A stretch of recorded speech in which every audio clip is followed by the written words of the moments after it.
Early one morning, a man named Damon was finally sleeping like the dead when a furious pounding on his door dragged him awake. Irritated and half asleep, he yanked it open, expecting a delivery he hadn't ordered, and froze. Standing there, backlit by the sun, was a stunningly beautiful blonde woman with cold, emotionless eyes, and she wordlessly shoved his mail into his hands before turning and disappearing into the apartment across the hall. Damon just stood there because that woman wasn't supposed to be here. He knew her from a long time ago, and she had no reason to exist in this hallway now. Uneasy, he stumbled back inside and realized everything was wrong. The apartment was his old one from years ago. His clothes, his laptop, the half-forgotten hoodie in the closet, all of it belonged to the past. And when he checked the calendar, his knees nearly gave out. It was March 3rd, 2042, the exact day Earth Online had launched 3 years earlier. Somehow, he had gone back in time. The memories came flooding back, and they hurt. Damon had once been on the verge of greatness, first in line to claim Blood Rain, a legendary artifact in the world's first fully immersive VR game.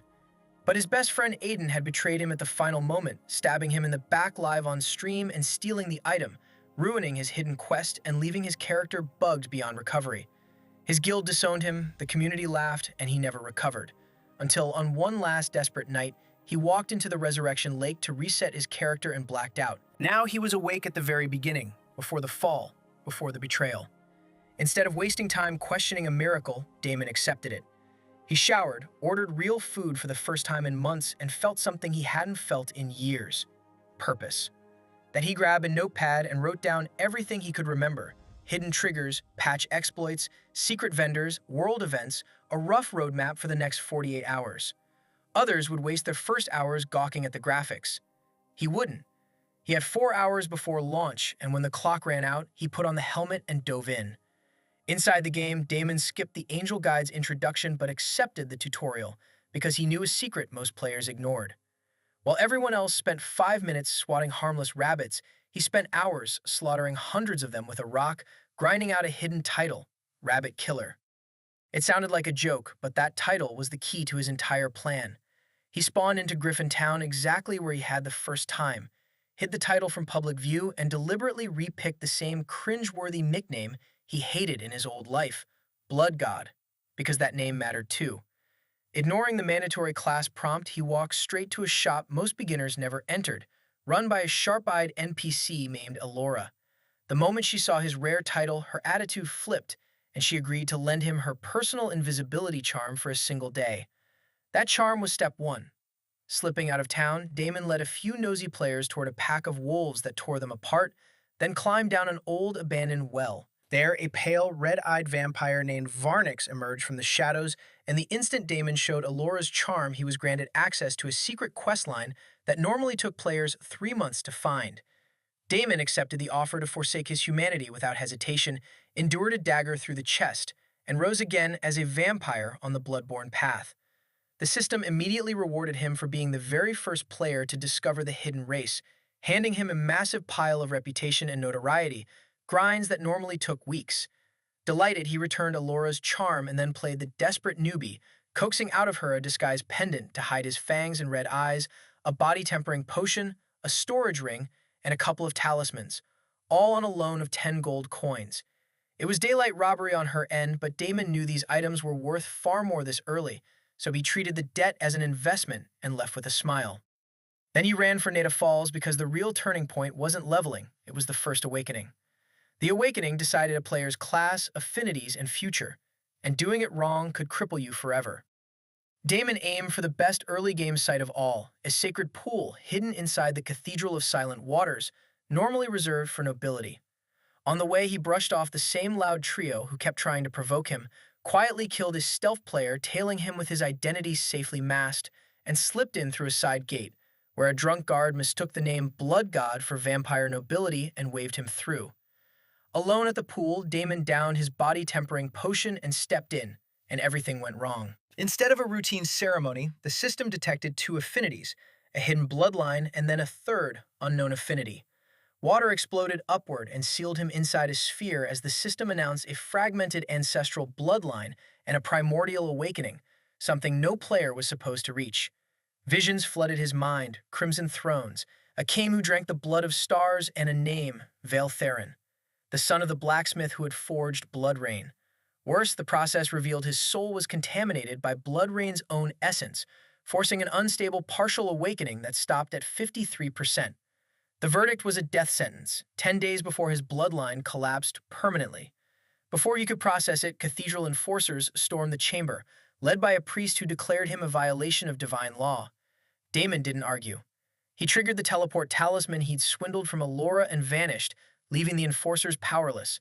And the fallout was catastrophic. Every awakening pool across the entire kingdom drained dry in that same instant, and the priest realized with dread that if this bloodling ever awakened completely, the whole continent would burn. Damon reappeared on a hill outside the city, barely standing, when a cold, ancient voice spoke inside his mind. A foggy figure appeared, marked with the sigil of Bloodrain, and casually introduced herself as the weapon's soul, fondly called Little Red. She confirmed the impossible. She was the reason he'd been sent back in time. Out of everyone who chased her the night it all ended, he was the one who succeeded, so she brought them both back for a second chance. Then, saying she'd spent nearly all her power hiding him and aiding his awakening, she told him to wake her again soon and faded away, leaving him with far more questions than answers. Sitting alone, Damon spiraled. If a weapon could have a soul and bend time, then maybe this was never just a game. Maybe Earth Online was literally Earth, and one day the two worlds would merge, dragging magic and monsters into reality. An apocalypse in waiting. A dire wolf snapped him out of it, and though he was classless and weak, 3 years of muscle memory carried him through the fight. But the moment it died, the vampire bloodlust seized him. His body moved on its own, and he drained the corpse dry before he could stop. When he finally checked his status, the truth hit him. He had lost access to a class entirely, which on paper had crippled him, since classes were the core of all growth. But what he gained was on another level, an ancient bloodline and 3 SSS-rank skills that shouldn't exist this early. Primordial senses, primordial hunger, and bloodline extraction. Testing that last skill on a live wolf, he bit down and drained it, and the system granted him a permanent stat boost just like that. No grinding, no rare items, just hunt, feed, and grow stronger. It wasn't strong, it was broken. The only catch was that each use drained his mana completely, leaving him mentally wrecked. So he set off to solve the mana problem the way only he could, with knowledge from the future. He remembered a genius alchemist who had once crashed the entire potion market using a single common herb, Lesser Mistleaf, as a shortcut recipe, and now he was the only one alive who knew the secret. At the snake pond, he farmed deadly venom spitters for poison resistance and gathered herbs, and there he ran into a timid, trembling girl who hated snakes, named Arya, the exact same name as that future alchemy genius, though she looked nothing like the ruthless figure he remembered. He saved her from an ambush, traded herbs for her cauldron, and, moved by her honesty, invested a little faith in her potential for the future. With the cauldron, he brewed his first basic mana potion, learned the alchemy skill, and mass-produced an absurd stockpile, hundreds of bottles on day one. Meanwhile, outside the game, the arrogant player Damon had humiliated, a mafia heir named Matthias, ripped off his headset in a rage, unable to accept being beaten by a level 1 nobody, and swore to form a guild called the Golden Dragons in Damon's own city, just to hunt him down. Back inside, Damon kept farming, even stealing stats directly from other players with his extraction skill, climbing past level 10 as the server shutdown finally forced him to log out. But when he pulled off the helmet, something was wrong. He was exhausted in a way the game had never left him, and then came the hunger, deep and violent and utterly wrong. He chugged milk and raw eggs and nothing helped. His chest seized, his vision tinged red, and when he touched his mouth, he felt them, unmistakably sharp, his fangs. The game wasn't staying in the game anymore, and today, of all days, was the day he was finally going to see his old friend Mark again. Damon stumbled to the bathroom and barely recognized the man in the mirror. His skin had gone bloodless and pale, his pupils too sharp, his irises flecked with crimson like ink dripped into water and never stirred. He kept telling himself it wasn't possible, that he was going crazy, but the burning in his throat and the ache in his teeth said otherwise. This wasn't hunger for food. It was something older and hungrier, waking up inside him and stretching its claws. He'd never fully believed Bloodrain when she claimed she'd dragged him back in time, but now the proof was staring back at him, and the line between Earth Online and reality wasn't just blurring, it was gone. In a fit of denial, he slammed his fist into the glass, cracking it, and the smell of his own blood only made things worse. He licked it in a frenzy, but his blood was cold and empty, like trying to quench thirst with dust. Every sense sharpened at once. He could hear a faucet dripping in the kitchen, a street lamp humming outside, and, most damning of all, a heartbeat right outside his door. His body moved on its own. He lunged for the door, called out for Mark, and yanked it open, only to find the stunning, ice-cold beauty from next door fumbling for her keys. His hands didn't wait for permission. He pulled her inside, pinned her to the wall, and sank his fangs into her neck. Warm, rich, terrifyingly sweet, her blood poured life into all the hollow places in him, silencing the savage hunger for one blazing instant. She gasped once and went slack, her heartbeat racing and then slowing, until his eyes flew wide in horror at what he was doing. He tore himself away, lips stained red, and watched her slide down the wall, barely alive, while the only thought in his head was that he wanted more. Damon dug his nails into his palms, willing the hunger down, but it pulsed in him like a second heartbeat, whispering that one taste would never be enough. His eyes kept drifting back to the fragile line of her throat and the fading marks he'd left, and he had to physically wrestle the urge to finish what he'd started, because if he touched her again, she would die, and that would be a real death, not some in-game inconvenience. His mind spiraled through the consequences: police, investigations, cameras, his whole family dragged into the wreckage, a jail cell, or a bullet the moment someone saw his fangs. The woman was cold, proud, and rich, exactly the kind of person who would never let something like this go quietly. Panic clawed up his throat, and in a moment of ugly desperation, he decided that dead or alive she was a problem, and lunged to finish her, only to freeze mid-motion. The twin puncture wounds on her neck were healing on their own. He blinked and looked again as the bruised flesh knitted shut, faded to faint silver lines, and then vanished entirely, as if he'd never bitten her at all. Stunned, he crouched closer and caught the sharp scent of alcohol on her breath, expensive wine, maybe a cocktail, and the pieces clicked. She'd been drunk when she stumbled to his door, which explained the fumbled keys and why she'd never fought back. Maybe, just maybe, he'd lucked out. Riding that thin thread of clarity, he forced his thirst down, lifted her, and laid her gently on his bed, where she sighed like someone settling into a dream. Then he set about covering his tracks, sweeping up the broken glass, scrubbing the blood from the sink and floor, and leaving water and aspirin on the nightstand so she'd wake assuming she'd simply blacked out at the wrong door. Only afterward did the larger, colder question surface. He had become a vampire in real life. Was he standing at the start of an apocalypse? The thought of an apocalypse both thrilled and terrified him, because he had no control, no knowledge, and no guidebook for what came next, and worst of all, Blood Rain had gone silent, confirming that not everything from the game had crossed over to reality yet. Certain only that he needed blood to stay sane, Damon searched online for chicken, pig, or cow blood, found nothing an app would deliver, and resigned himself to a trip to a butcher or even a hospital, none of which he could risk while the woman might wake screaming.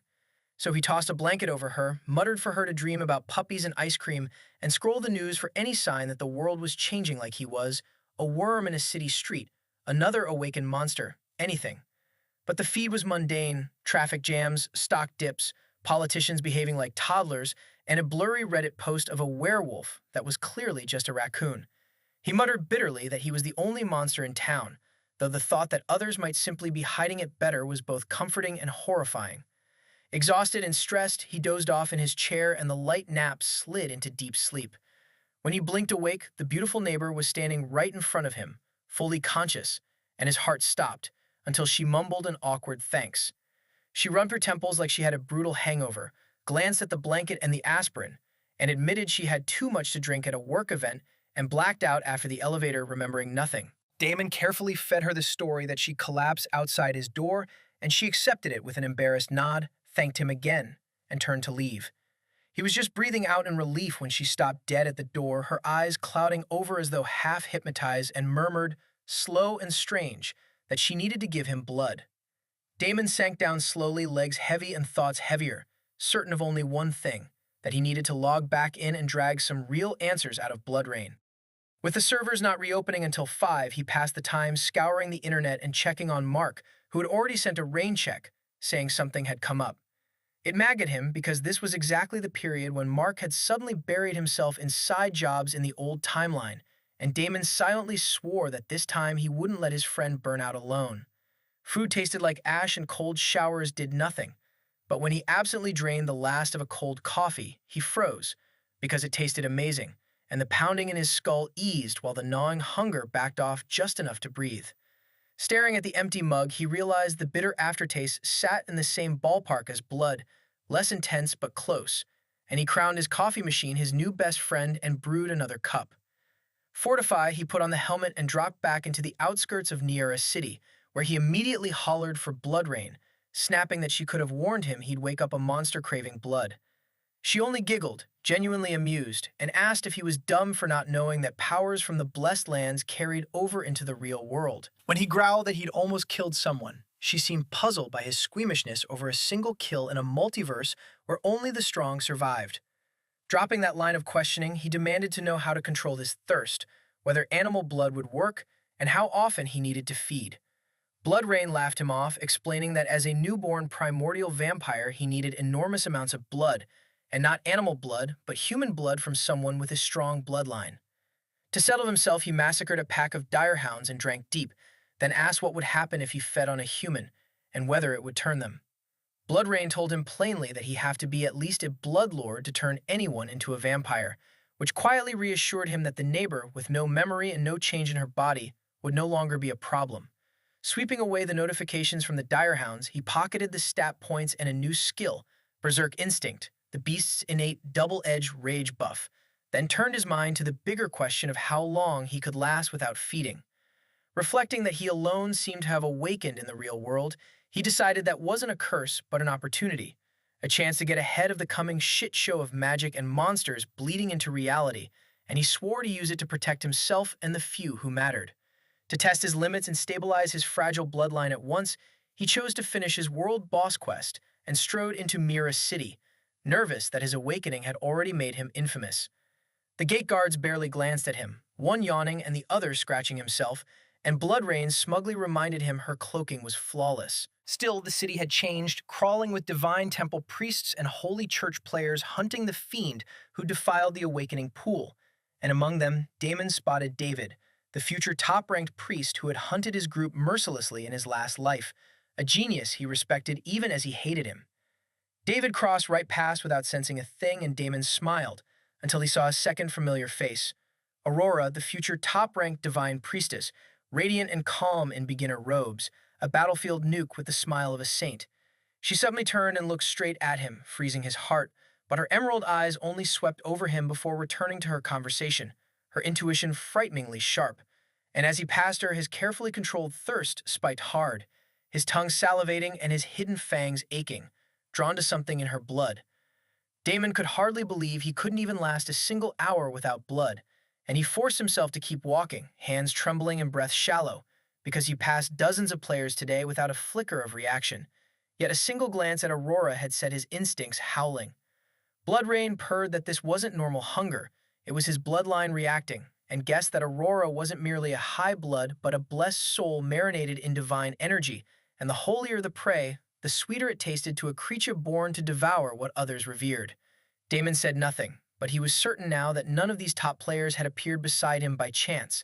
They had been drawn here to hunt the anomaly who had rewritten all their timelines, and Aurora, most of all, would become a big, beautiful, tasty problem if he didn't deal with her. Dragging his mind out of the gutter, he put distance between them until his thirst calmed, then walked to the far edge of the city, where cobbles gave way to muddy dirt paths and a leaning, half-abandoned hut. Inside lay a listless old farmer, and Damon fetched well water and helped him drink, coaxing the man to speak. The farmer's grief poured out.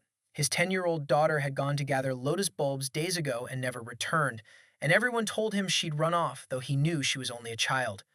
A quest, Whispering Fields, flickered up with a pitiful reward, but Damon knew better. This was the hidden quest that triggered the city's world boss, and its true clue lay not in the marsh, but in the fountain at the city's heart.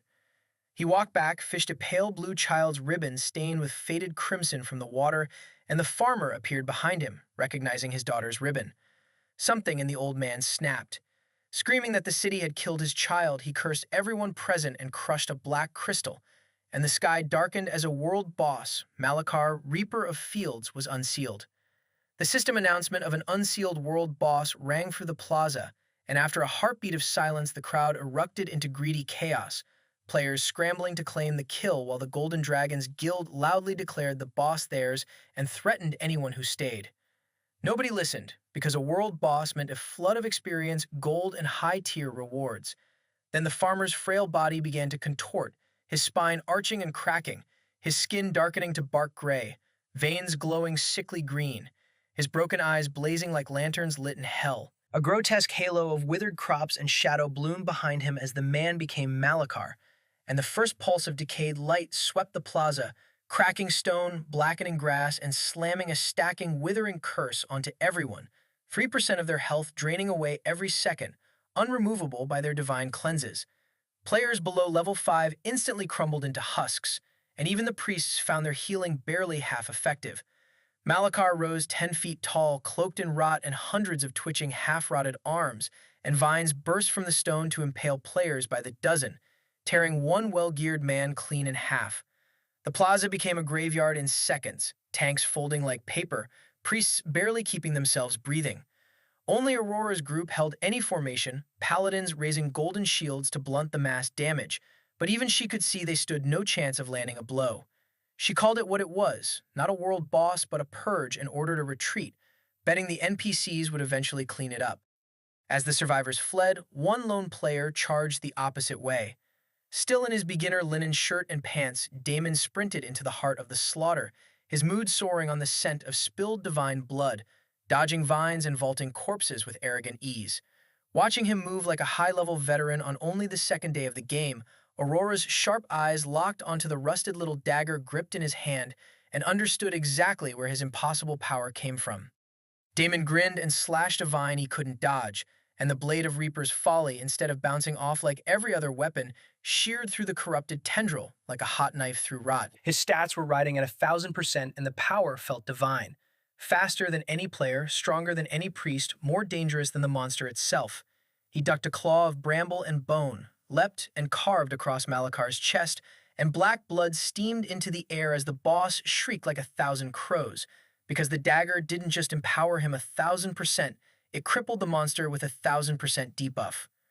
The blade had been forged by a cultist sect to bind despair to the soil, buried like a seed meant to blossom into a harvest of souls, and it was the true reason the farmer's daughter had vanished, the dagger feeding on grief and innocence. In his past life, another player had needed 5 grueling days of quests to unlock it, but Damon had simply looted it from the farmer's hut, and though its full power lasted only 5 seconds, that was more than enough.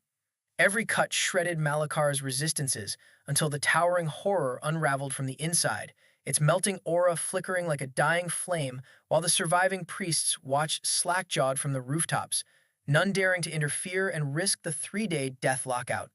In moments, the great Reaper of Fields collapsed into ash and mist, and Damon landed lightly atop its disintegrating skull.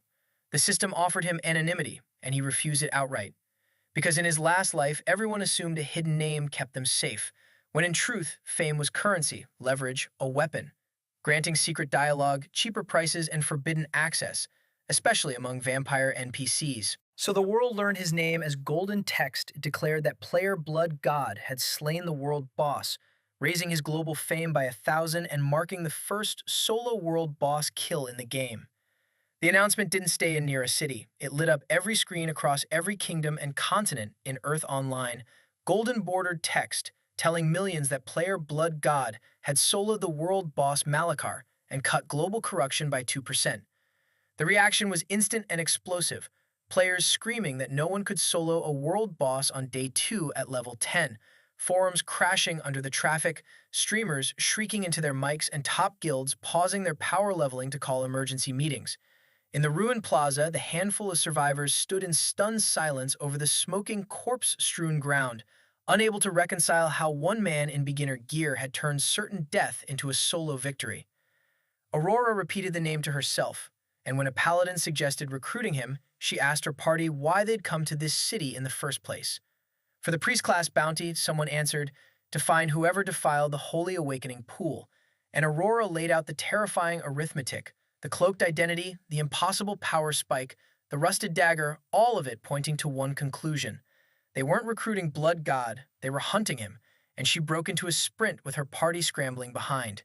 She wasn't alone. Dozens of players and guild scouts flooded toward the scene, spamming pings and screenshots, the shattered plaza turning into a magnet, everyone desperate to get their hands on the lottery ticket called Blood God. But the MVP of the day was already gone. Aurora scanned the rooftops and alleys convinced he couldn't have run far because a minor teleport shouldn't carry anyone away. And her frustration mounted because that single player stood between her and a legendary class she couldn't afford to miss. Kilometers away, Gaiman sat cross-legged atop a jagged rock with a rusted dagger resting on his knee, watching the global announcement fade with a wide grin, having bolted with the blade's final seconds before the boss even finished dying. Bloodrain called him shameless, and he only chuckled, then opened his rewards. Damon's eyes lit the moment the small round evolution stone appeared in his palm, the miraculous item that could evolve a race and the true prize he'd come for, worth more to him than the gold, the fame, or even the blood manipulation skill book.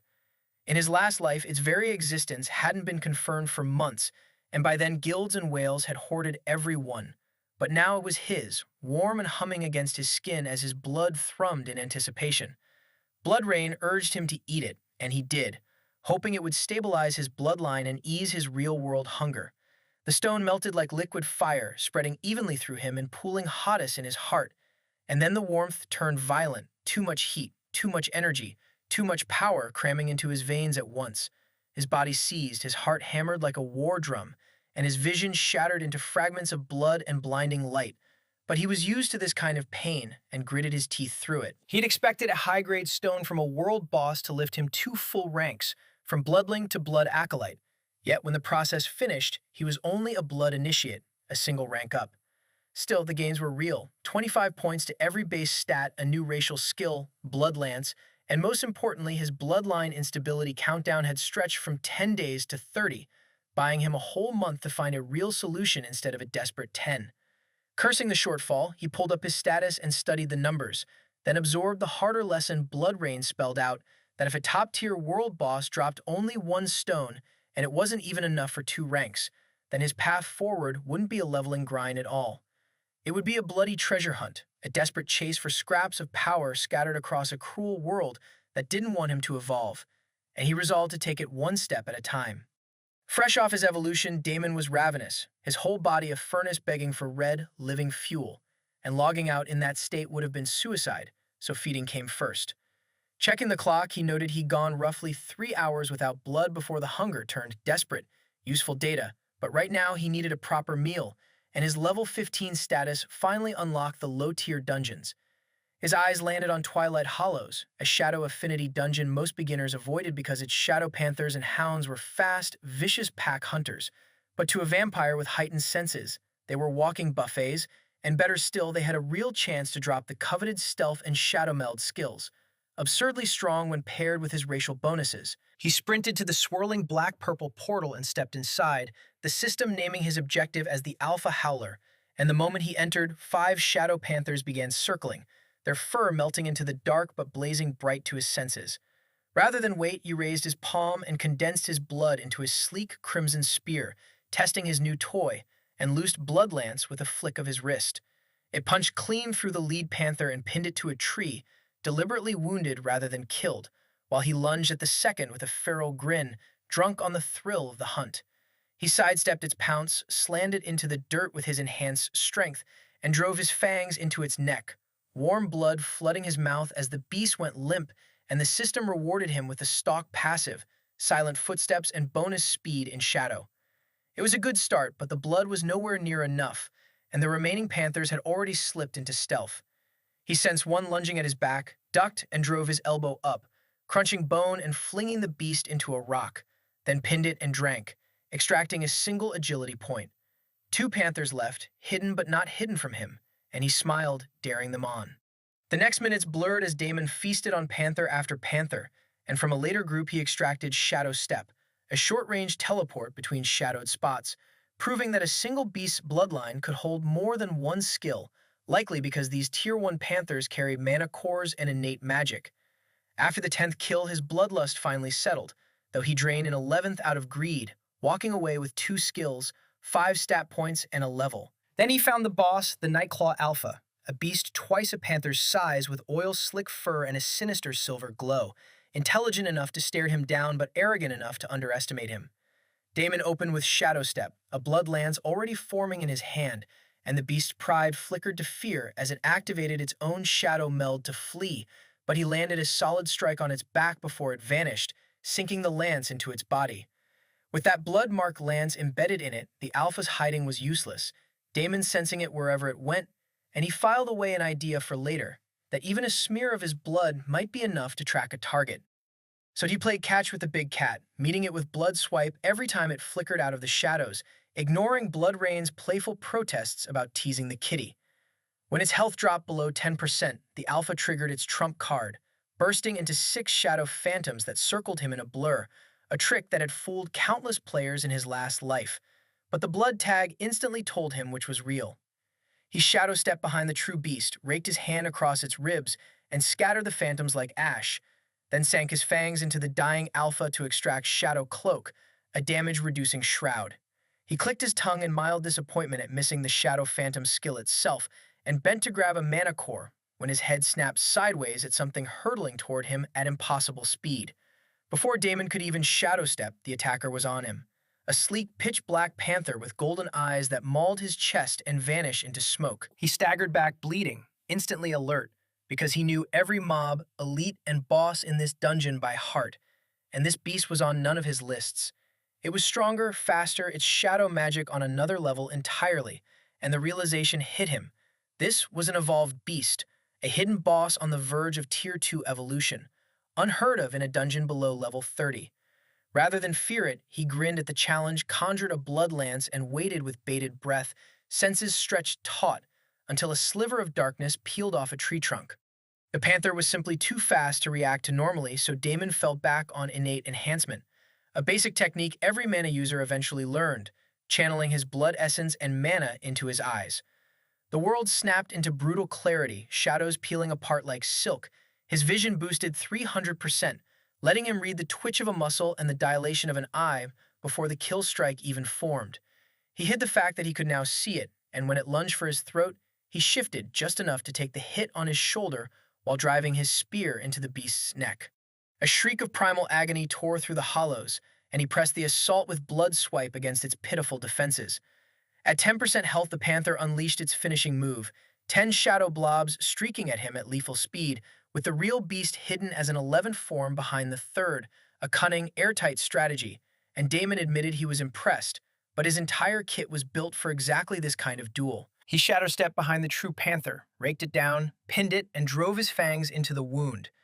Extraction flooded his shadow affinity upward, notification after notification, until his eyes lit at the appearance of a unique skill.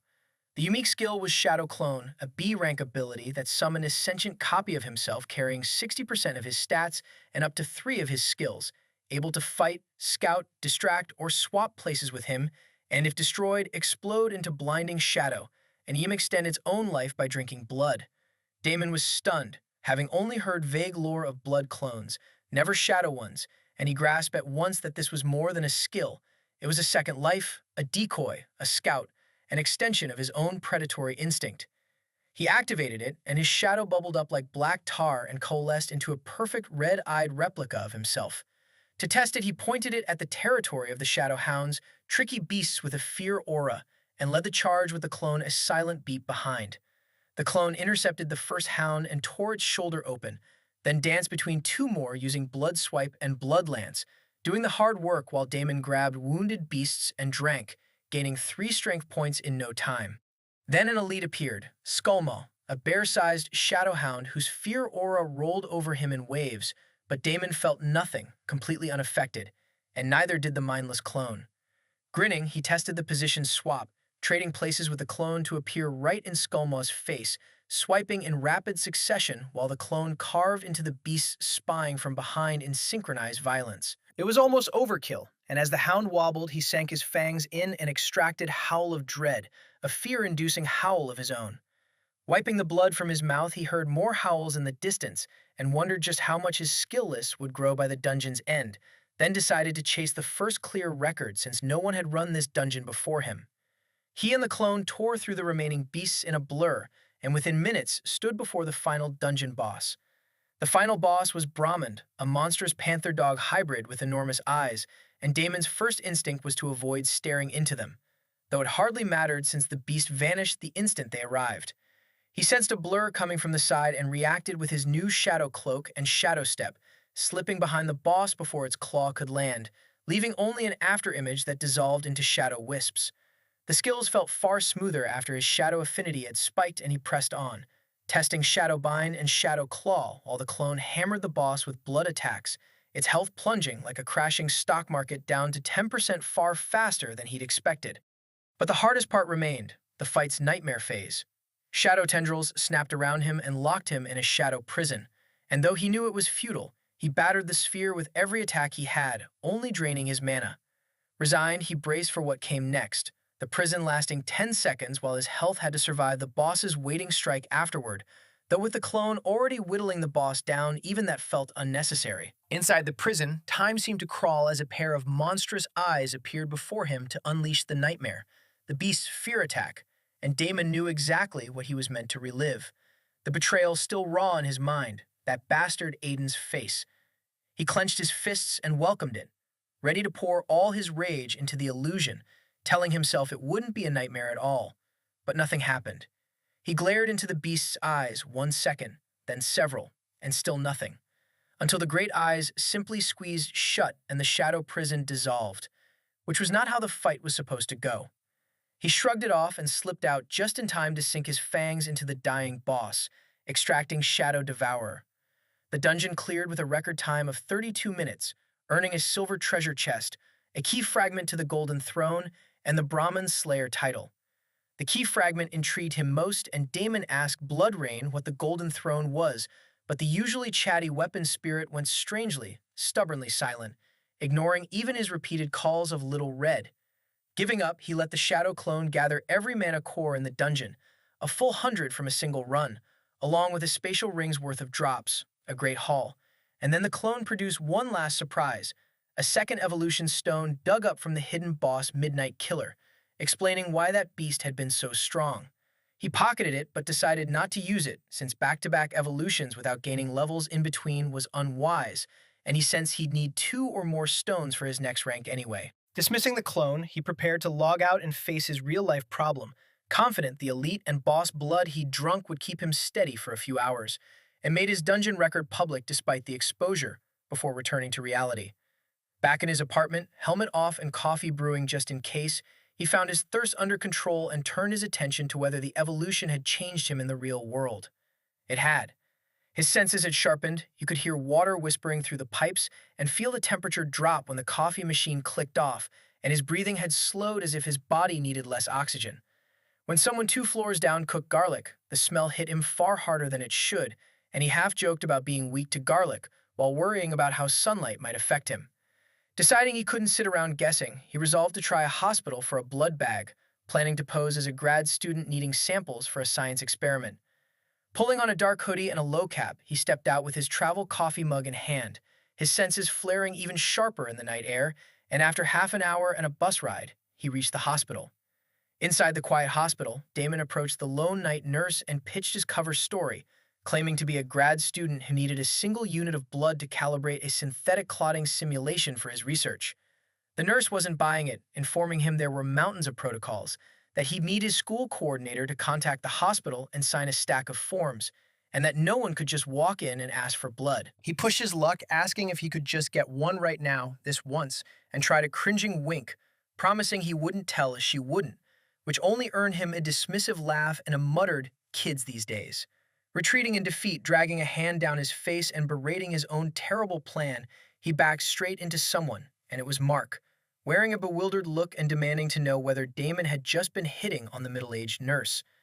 Damon groaned and told him to drop it, then asked what Mark was even doing there, and his friend's mood darkened. Kate wasn't doing well, Mark admitted.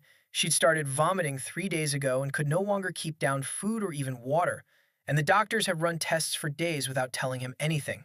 He called their absent mother, left messages and voicemails, and she hadn't picked up, leaving him to shoulder everything alone as always. The pieces fell into place for Damon, the reason Mark had worked himself ragged in the old timeline. He'd been paying hospital bills for a dying sister, and Damon had never even known. Something turned in his stomach, and he told Mark not to worry about the money, that whatever Kate needed, tests, specialists, treatment, he would cover it. When Mark protested that it was too much that Damon still had rent, Damon cut him off, saying rent was just money, but Kate's life wasn't negotiable, and this wasn't charity, it was him being a friend. Mark's shoulders slumped in quiet relief, and he thanked him. Damon lingered with Mark a while longer, mostly talking about Earth Online, his friend amazed that a game could be so lucrative, while Damon smiled inwardly at the truth, that money wasn't even the best thing the game had given him. Unwilling to leave Kate alone for long, Mark soon headed back, and Damon promised to visit during daytime hours before stepping out into the bracing night. What Earth Online had really given him, he reflected, wasn't power or wealth but control, a say in what happened next in a world that kept crushing people like Mark and Kate. The hospital run had failed, but at least he confirmed that drinking enough blood in-game let him wake up normal, leaving only the question of how long that satiation would last, a problem he couldn't afford to solve outside the game during these critical early days. The thought of using his own blood to heal Kate crossed his mind, but he pushed it down, both because he didn't want to rush a hasty decision and because he was only a blood initiate, nowhere near the Blood Lord rank required to create followers or turn anyone. On the bus home, his gut insisted Kate's illness wasn't the small thing he hoped. Stepping off at his stop, he spotted a drunkard scaring off two women, a reminder that blood sources might not be so hard to find if he could catch one during his early morning log-out window. But the moment he moved toward home, he froze, sensing a crowd of men, at least 8, positioned around his apartment complex, 2 against the wall, 1 by the dumpster scanning the windows, and 3 on the roof, a tight, coordinated perimeter no ordinary gang would form. Worse, more men waited inside, right outside his door. Panic seized him, certain the neighbor had remembered and some secret service had come to cage him like a lab experiment, and he braced to fight rather than be taken, until he realized, strangely, that none of them had noticed him at all. The back gate opened, and an old man stepped out who looked like he'd walked straight off a fantasy film set, long white hair and beard, flowing layered robes shimmering faintly in the moonlight, a tall staff topped with a glowing crystal tapping the pavement. Damon had to rub his eyes, but what truly stunned him wasn't the appearance. It was the mana, actual mana gathered inside the old man's body, impossible when Earth's atmosphere held none. And though it wasn't enough to form a core and seem to leak out because the man couldn't control it, it was undeniably there. Beside him appeared the cold beauty from next door in sleek black clothing like liquid armor, a crystal pendant at her throat pulsing in rhythm with the old man's staff, the family resemblance unmistakable. Between her bloodline, the old man's mana, and the entourage of men, Damon realized he'd stumbled into something far bigger than he'd assumed, though at least none of them seemed to care about him. Then the old man suddenly stopped and turned to stare directly at the spot where Damon had stood a heartbeat earlier, now empty shadow, frowning as the crystal on his staff flickered and dimmed. A black Mercedes glided up on its own, its door opening untouched, and the beauty ushered the old man inside, though he hesitated, tilting his head at the vacated sidewalk with the calculation of someone who'd learned patience by outliving both enemies and allies. The car pulled away like a ghost. The surrounding men filed into black vans, and within 5 minutes the area was empty and silent again. Damon reappeared inside his own complex, having sensed everything, but he felt no relief, because the timing was simply too coincidental. Still, there was one bright discovery. He had used shadow magic outside the game, powered not by Earth's absent mana, but by his own blood energy, exactly as vampires always could. That simple shadow step had saved him, and he resolved to be ready for whatever was coming. Back in game, the first thing Damon checked was his health, and he found it at 80%, meaning a single real-world shadow step had cost him a steep 20% of his life, painful but useful to know. Standing outside the Twilight Hollow's portal, he itched to farm more shadow skills, but couldn't re-enter the dungeon for another 24 hours, so rather than waste time, he set off, ignoring the beasts along the way to continue testing how long he could last without feeding, sensing only a mild thirst that never quite demanded a stop. He had another plan in mind, so he hurried back to the starting town and slipped into the familiar deserted well with a shadow step. Varnix the Hollow stood waiting, greeting him as a blood initiate and praising his growth, and Damon was surprised to meet such a high-tier NPC twice in a row, sensing he might be on the cusp of a special quest. He followed Varnix down the long tunnel to the Vampire Race Hall, and there his suspicion was confirmed. The hall lay barely developed, desolate, and empty. Varnix sighed heavily, lamenting that their kin had once ruled entire regions and shaped empires from the shadows, and now only crumbling stone and moss-eaten banners remained, before turning his sharp gaze on Damon and asking if he would like to change that. The quest that appeared was rebuilding the Blood Hall, a pay-to-win reputation quest asking him to pledge himself and donate wealth and mana stones to restore the ruin. Damon's eyes widened at the rare opportunity, since reputation was normally a miserable grind, and he accepted at once, pledging himself through a crimson blood oath rune that sank into his body. The restoration panel demanded staggering numbers: 10,000 gold, 500 mana stones, 100 elite cores, and he realized this was a collective race quest meant for many vampires, which meant that if he completed it single-handedly, the rewards would be beyond enormous. Damon was pleased by the Blood Hall quest, realizing it could be a fast route to a nobility rank, which mattered enormously since nobles always received better skills on evolution. But caught up in his scheming, he nearly forgot the real reason he'd come: his blood manipulation skill book, and the chance to temper his body from the very foundation. In his last life, this secret had only surfaced 2 years in, by which point it was nearly useless to most vampires. But now Damon could forge his body from the start, doubling his combat power in both worlds if it worked. He caught Varnix before the Elder vanished down a corridor and asked to attempt the body-tempering ritual.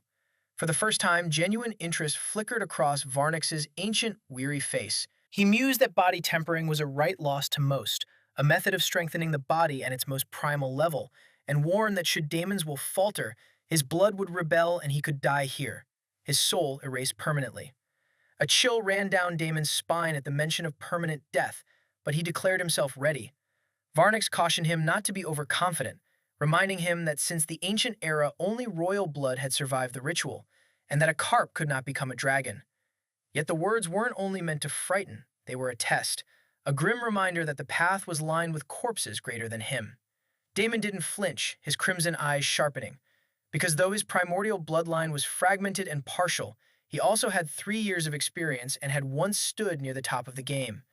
Varnix watched him a while longer, then nodded with a faint sneer, declaring that first Damon must prove himself worthy of even standing in the circle. He tapped his staff, and from the shadows rose the Fallen, echoes of vampires who'd attempted the ritual and failed.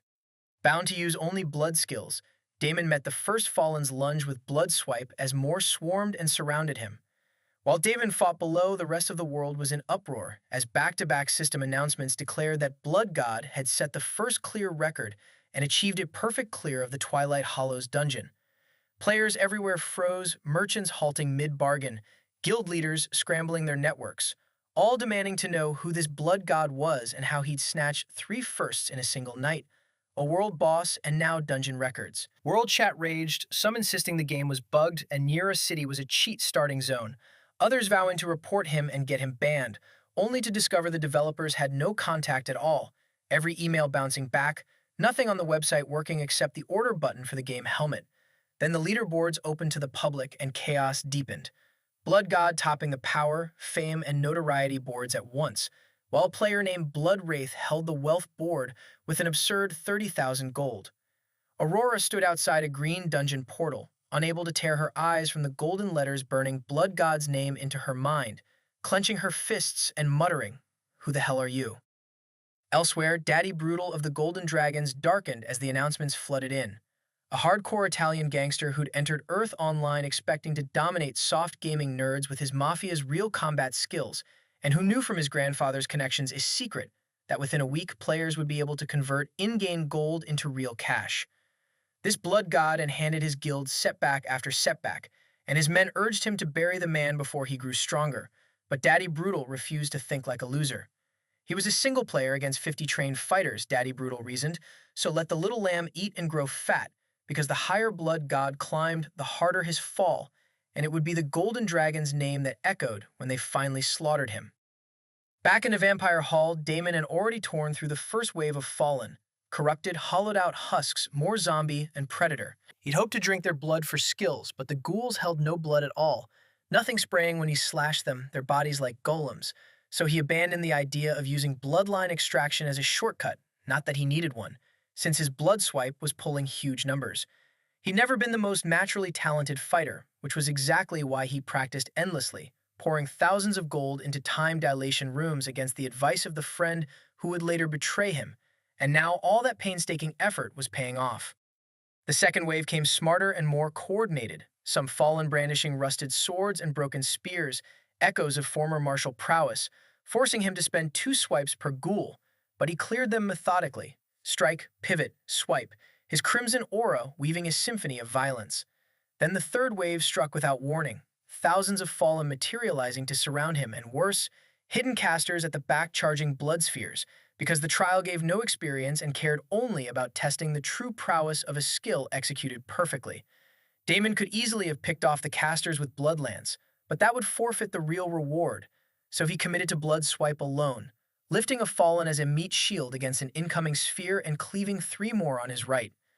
He danced through the storm, sidestepping and rolling between meteoric spheres, carving tireless swipes even as one grazed him for 5% of his health, his stamina scraping bottom. Then a notification stirred his blood hotter than the fight, his blood swipe proficiency hitting 100% and evolving into Blood Cleave. His next strike didn't swipe, it rent and tore, bisecting half a dozen fallen so cleanly they crumbled to ash before realizing they were dead, damage numbers exploding like bloody fireworks, and he was only just beginning. Damon rode his momentum, culling the horde 3 and 4 fallen at a time with Blood Cleave, and somehow ground through the third wave to complete the trial. But as he waited for his rewards, a fourth wave materialized around him which baffled him, since in his last life the ritual had only ever held 3 waves, and he wondered if this was because he was the first to attempt it, or because he finished well within some time limit. He had no leisure to theorize because another wave meant another opportunity he refused to miss, even as a new enemy appeared, a brutish fallen wielding a blood shield, a tank. Grinning, he cleaved through the crowd while ignoring the tanks to reach the casters, but the fight quickly spiraled into a mess, his vitals bottoming out and bloodthirst gripping him like a demon, and he realized the fourth wave might genuinely be too much. Yet this was precisely why he let his blood satiety fall so dangerously low, and when it dropped to the final 5%, a crazed madness seized him as his stats instantly doubled. A notification named it Blood Frenzy State, a berserk mode granting 100% boost to all stats, halves skill costs, doubled damage, and tripled healing for 30 seconds, at the cost of rational thought. Damon roared, his vision bleeding crimson, and the overwhelming tide became paper targets, his blood cleave a massacre that flung broken bodies across the field and tore casters apart before they could scream. A fifth wave appeared, but his frenzy ended after only a couple of dozen kills, the backlash draining his health, and the trial finally closed. He collapsed, satisfied that his past life insight had cracked the trial and even earned a free skill upgrade, and drank a splash of blood. Watching him, Varnix laughed, seeing through the trick, that Damon had starved himself to trigger Blood Frenzy, a life-risking gamble few would dare, and declare he could not offer such a man the common ritual, telling him to return tomorrow for a grand one. Varnix told Damon he'd proven himself not just worthy but a true seeker of the blood path, and that offering him the same crude baptism as the others would insult his spirit. Still panting, Damon blankly accepted, since a body upgrade from a grand ritual couldn't hurt, and a new quest appeared, the Rite of True Blood, a prestigious ritual reserved for future pillars of the vampire race. It demanded 3 offerings, a rank D or higher beast core, a drop of elven blood, and a drop of divine or holy blood. And though the elven and holy blood seemed nearly impossible at his level, Damon accepted at once, unwilling to pass up a growth opportunity like this.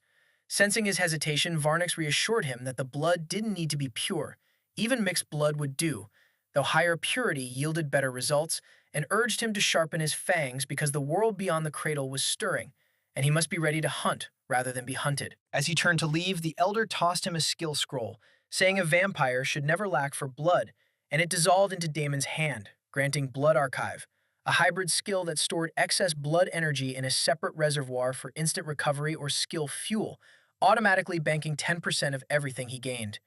Damon grinned crookedly, thrilled, because he'd no longer have to desperately hunt fresh blood in a crisis, and he wondered whether, like Shadow Step, he could use this in the real world. Then more trial rewards rolled in, 5,000 experience for the first wave, 10 stat points for the second, the Lesser Blood Magic skill for the third, and a skill upgrade token for reaching the 5th. Lesser Blood Magic was exactly what he'd come for, the secret shortcut to blood manipulation, a technique normally locked behind level 200. As for the game-breaking upgrade token, which could instantly slash his skill's proficiency requirements, he decided to save it rather than waste it on something trivial, sensing it would matter enormously later. Damon didn't linger, leaving the hall to puzzle over where he'd find elven and holy blood, and, just as pressingly, money, wondering if he could hit both targets in the hour before logout. An idea struck, and to make it work, he needed the right idiot, someone he remembered well. So he opened the wealth leaderboard, expecting to find Goldblade, the walking wallet, at the top. Instead, the number one spot belonged to someone named Blood Wraith, sitting on an absurd early game fortune far beyond what even a pay-to-win player should have. Narrowing his eyes, Damon opened his in-game mail, which was mostly hate mail cursing him as a cheating bastard and telling him to uninstall, all of which he deleted with a smile until he reached a string of messages from Blood Wraith. The fanboy gushed about copying Blood God's naming style, begged to meet his idol, asked for help leveling, and mentioned an amazing secret quest. And Damon was certain now that this was the same gullible, eager-to-please, bottomless wallet fool from his last life, Golden Blade, simply renamed. Chuckling, he offered to help the whale level and meet at the outskirts of Nira City, but Bloodwraith replied that his quest was in Garth City and asked Damon to come instead, immediately wiring over 500 gold coins for teleportation. Damon stared at the notification, doing the math, since 1 gold equaled 50 US dollars, meaning this idiot had casually sent him 25,000 real-world dollars, enough for a used car or months of rent, without a second thought, and it left him wondering just how rich the man was. The portal cost barely 50 gold, so he pocketed the difference and stepped into Garth City. He barely emerged when a man decked head to toe in sparkly, Rob-me gear rushed up beaming, and Damon instantly recognized Golden Blade, now Blood Wraith, who shouted his idol's name across the plaza until a hand slapped his back and a woman with a fiery aura told him to stop shouting. The woman had a lithe, athletic figure in enchanted combat leathers, a slender sword on her back and messy braided red hair catching the sun like living flame, her golden eyes fixed on Blood Wraith with irritation as she warned he'd get them both killed. When he sheepishly called her sis, Damon's face stayed blank while his mind raced, because Golden Blade had never been known to have a sister, though admittedly, he only heard of the man 2 years after launch. So a hidden top-tier beauty who'd never made any heavenly beauty list was strange. It wasn't his concern, so he moved to close the deal, quoting 1,000 gold for 10 levels, double for an extra person. Bloodwraith agreed eagerly, but the sister stopped him, remarking that so this was the famous blood god, and warning him to work fast or she'd have his pay, since she didn't have all day for this stupid game. Bloodwraith hurriedly explained that his sister ran a company and was a workaholic with little time to log in, which told Damon she was young to command such confidence and sharpness, clearly used to getting her way. He shrugged lazily, baiting her pride by saying quality had its price and she could find someone else for rushed work, and her golden eyes narrowed before she smirked with approval, saying she liked people who could back up a big mouth. As the three walked toward the city gates, heads turned, but not for the hooded sister or the plain-geared Damon. All the attention landed on Bloodwraith, whose sparkling gear, handsome face, and fit build radiated protagonist energy, drawing women who pressed close and flirted shamelessly. His single heart barely able to bear the injustice, Damon gnashed his teeth as the clueless prince waved them off.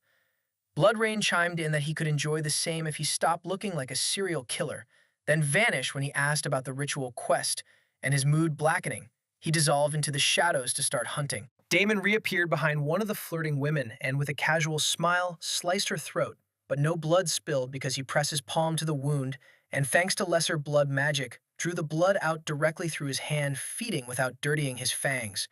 A crimson glow pulsed beneath his skin as the blood rose in a smooth, spiraling thread into his palm like silk, and his proficiency shot upward, the familiar bond between blood essence and soul flooding back. In his last life, crippled and unable to sense blood or mana, the misery had been worse than losing a limb, and he swore never to suffer it again. Then bloodline extraction trigger on the woman, granting him fireball, proving the skill still worked. He let her body drop, pocketed the bracelet she dropped, and returned to the siblings before anyone noticed the death, and only then did panic erupt over a stealth killer in their midst. Bloodwraith, terrified for his expensive gear, finally showed some urgency and hurried along, while the sister stood still, eyes narrowed, and asked how he'd done it, though Damon only played dumb. Reaching the outskirts, Bloodwraith excitedly asked which dungeon they'd run and whether they could set a record together for the announcements, but Damon flatly said not a dungeon, that records cost extra, and pointed at a monkey in a nearby tree as their leveling target. Bloodwraith broke into a sweat at the sight of the poo-flinging feral tree flingers, begging to go elsewhere and paying extra, describing the monkeys as a foaming-mouthed menace that parried attacks, stole weapons, and hurled feces that stank for hours. Damon simply said it was settled, then clarified they were staying right here, and vanished, reappearing beside the monkey as party invitations arrived. Bloodwraith accepted with a silent prayer, and the sister accepted too, her gaze locked on Damon, until what she saw made her lose her composure and pant, wondering just who this man was. Damon blurred through the shadows onto a branch behind an unsuspecting monkey, a level 12 feral tree flinger, and before it could screech or fling anything, he seized it by the scruff, slit its throat, and drained its blood through his palm, killing it in seconds. He moved to the next without checking his notifications, a blood cleave dropping it, and soon 3 more shrieked and died, though the last managed to call for help, and the canopy rustled violently as monkeys converged from every direction. Bloodwraith wailed from below that they were screwed, begging to leave, but Damon only smirked, having already gained 2 strength points and a projectile-throwing skill, and cracked his knuckles as perhaps 100 flingers swarmed in synchronized bursts, flinging stones and filth. From a distance it might have looked comical, but not to the one living it, as Damon leapt tree to tree silent as a rogue yet with stats far beyond any rogue, shadow step and sheer attribute superiority turning the forest into a massacre. Bloodwraith chewed his nails waiting for disaster, but it never came, and his despair melted into awe as he watched Damon carve through the canopy like a god of execution, each kill a blur of motion and magic, brutal and yet artful, dominance rather than mere leveling. Once the pampered prince of pay-to-win, Bloodwraith now felt like a peasant watching a king at war, whooping that he already gained 3 levels and dancing shamelessly as his experience bar filled.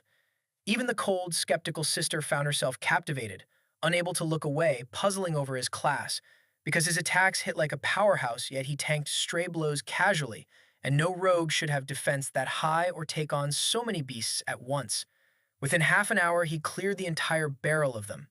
But the real show was only beginning, as the branches trembled under greater weight and larger mineral-plated stone-skin monkeys emerged, their eyes glowing red, triggering a zone event. A system-wide notification flashed before every player in Garth City. A zone event, stone-skin monkeys, a rare elite swarm recommended for parties level 25 and above, rewarding triple experience and rare drops. Local chat exploded, some players warning that these monkeys were horrible bastards and begging others to log out. But the lure of triple experience was too intoxicating, and everyone's solo grinders, guild rats, and the powerful Arcane Dawn Guild alike raced to the city's outskirts as if their futures depended on it. The reality proved brutal, the monkeys one-shotting even a rock turtle tank with 400 base defense and turning parties into literal soup, yet nobody heeded the warnings. Bloodwraith watched the newcomers get pummeled with gleeful disdain, cheering that Blood God and Bloodwraith would rule the world, and nearly rushed to save a damsel before a stone monkey's glare made him back off, letting her get pelted into a pulp. Damon face-palmed, finally understanding why so many had hunted this idiot in his last life and kept killing. As more players poured in and died, Damon quietly thanked them, because whenever the monkeys found new targets for their rage, he used Shadow Step to keep culling them while his shadow clone gathered loot. But he had no intention of sticking to beasts when so many fresh targets had offered themselves, and his crimson eyes swept the battlefield as he decided to see what skills the players would drop. He appeared behind a healer and pierced their back, extracting minor healing light, and wondered whether his unique bloodline let him use skills of every affinity, even holy and divine energies that should have been actively harmful to a creature of darkness. The system had granted it without warning or penalty, and he filed the experiment away for later, pocketing a bracelet and vanishing. Damon slipped through the chaos like a shark, cutting down a mage mid-cast for lightning bolt, a warlock mid-summon for chaos bolt, a berserker for rage boost, and a fleeing sniper for eagle shot. Skills pile up faster than beasts ever given, farming players proving far more lucrative, though his notoriety soared until his name blazed blood red for all to see.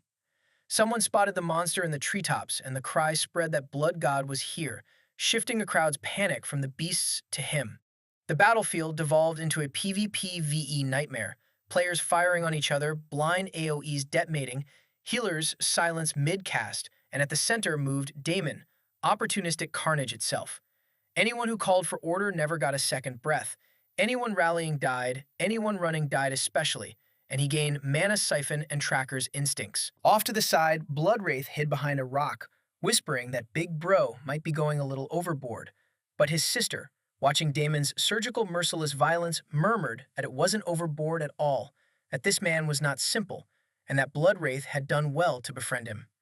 The idiot grinned that he'd known Blood God was peak stuff since the world boss fight, and his sister eyed him suspiciously before the chaos abruptly quieted, new movement entering the zone.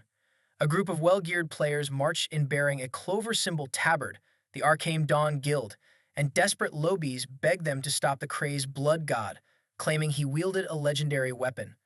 At their front strode Arvin the Vice Guildmaster, an A-rank spellblade whose sword crackled with fire and ice, beside Lyriel, a top-rank healer, the two famous as an unbeatable duo. Arvin halted the march, eyes fixing on the crimson phantom above, and said so it was true, the Blood God was here, while Damon dropped soundlessly from his branch to greet Garth City's darlings. Arvin ordered Damon to leave at once, insisting the event belonged to Garth City players, and he had no right to monopolize it as a personal massacre ground. Damon's eyes glinted as he stepped forward, shadows curling at his boots, denying he was monopolizing anything. He was just farming like everyone else. Lyriel snapped that he turned it into a PvP bloodbath, demanding to know if he understood that dying in the game hurt exactly like dying in real life, that even resurrection didn't erase the pain he'd inflicted, and Damon coldly retorted that she was threatening him right now, so how was she any different? Arvin drew his fire and ice blade, giving a final warning to leave or face Arcane Dawn's judgment, and Damon chuckled that he'd been getting bored of monkeys and newbies, then vanished. But Lyriel instantly cast a divine aura that revealed his silhouette mid-shadow step, a glowing ring of holy light snaring him just as he emerged behind her with a claw for her throat, a spell meant to stun him for 3 seconds so the crowd could gank him, a surefire plan that would have worked on anyone else. Clicking his tongue at the clever cleric, he reversed direction and vanished again before Arvin's flaming blade could land, and a heartbeat later, another player near the perimeter fell dead as panic rippled through the formation, everyone scanning the treetops and shadows in vain. He picked off a reserve tank for fortified hide, his shadow clone looting gear, giving Arcane Dawn no face at all, because splitting up to search only made them more vulnerable. He cut down 3 more members, and though they screamed that he was a cowardly bastard who could only hide in shadows, daring him to fight like a man, he ignored them. As Logout approached with 1 minute left, the guild realized in horror that the elite count was dwindling, and he intended to clear the entire event and steal the rewards, and there was nothing they could do to stop him.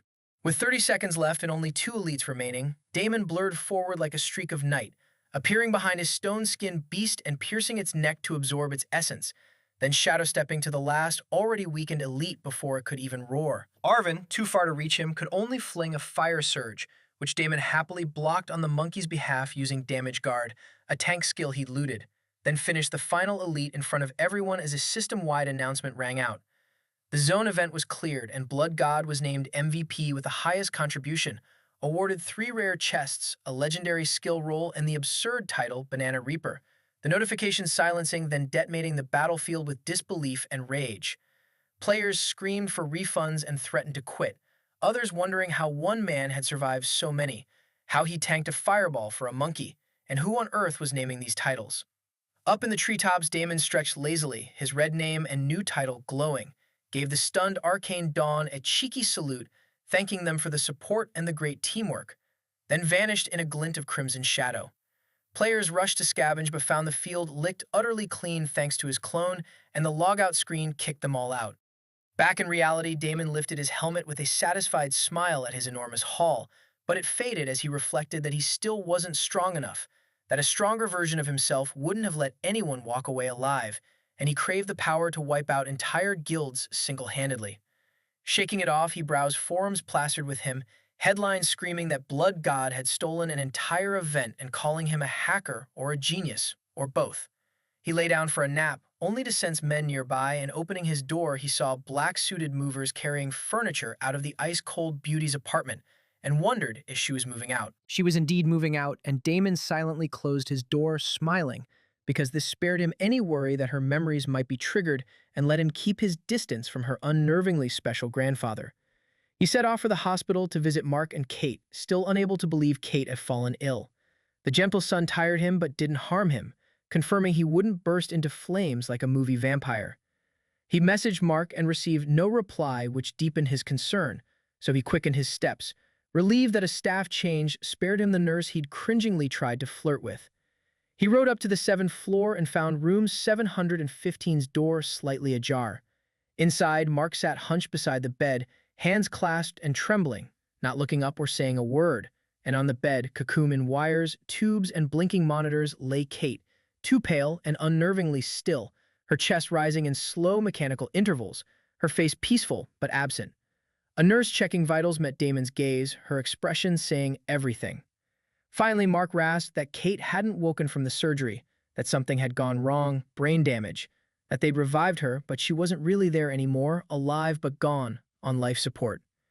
Damon stared as the room spun and snapped back, walking closer to brush her warm fingers, her heartbeat steady only thanks to the machines, the girl who laughed like the world couldn't scare her simply not there.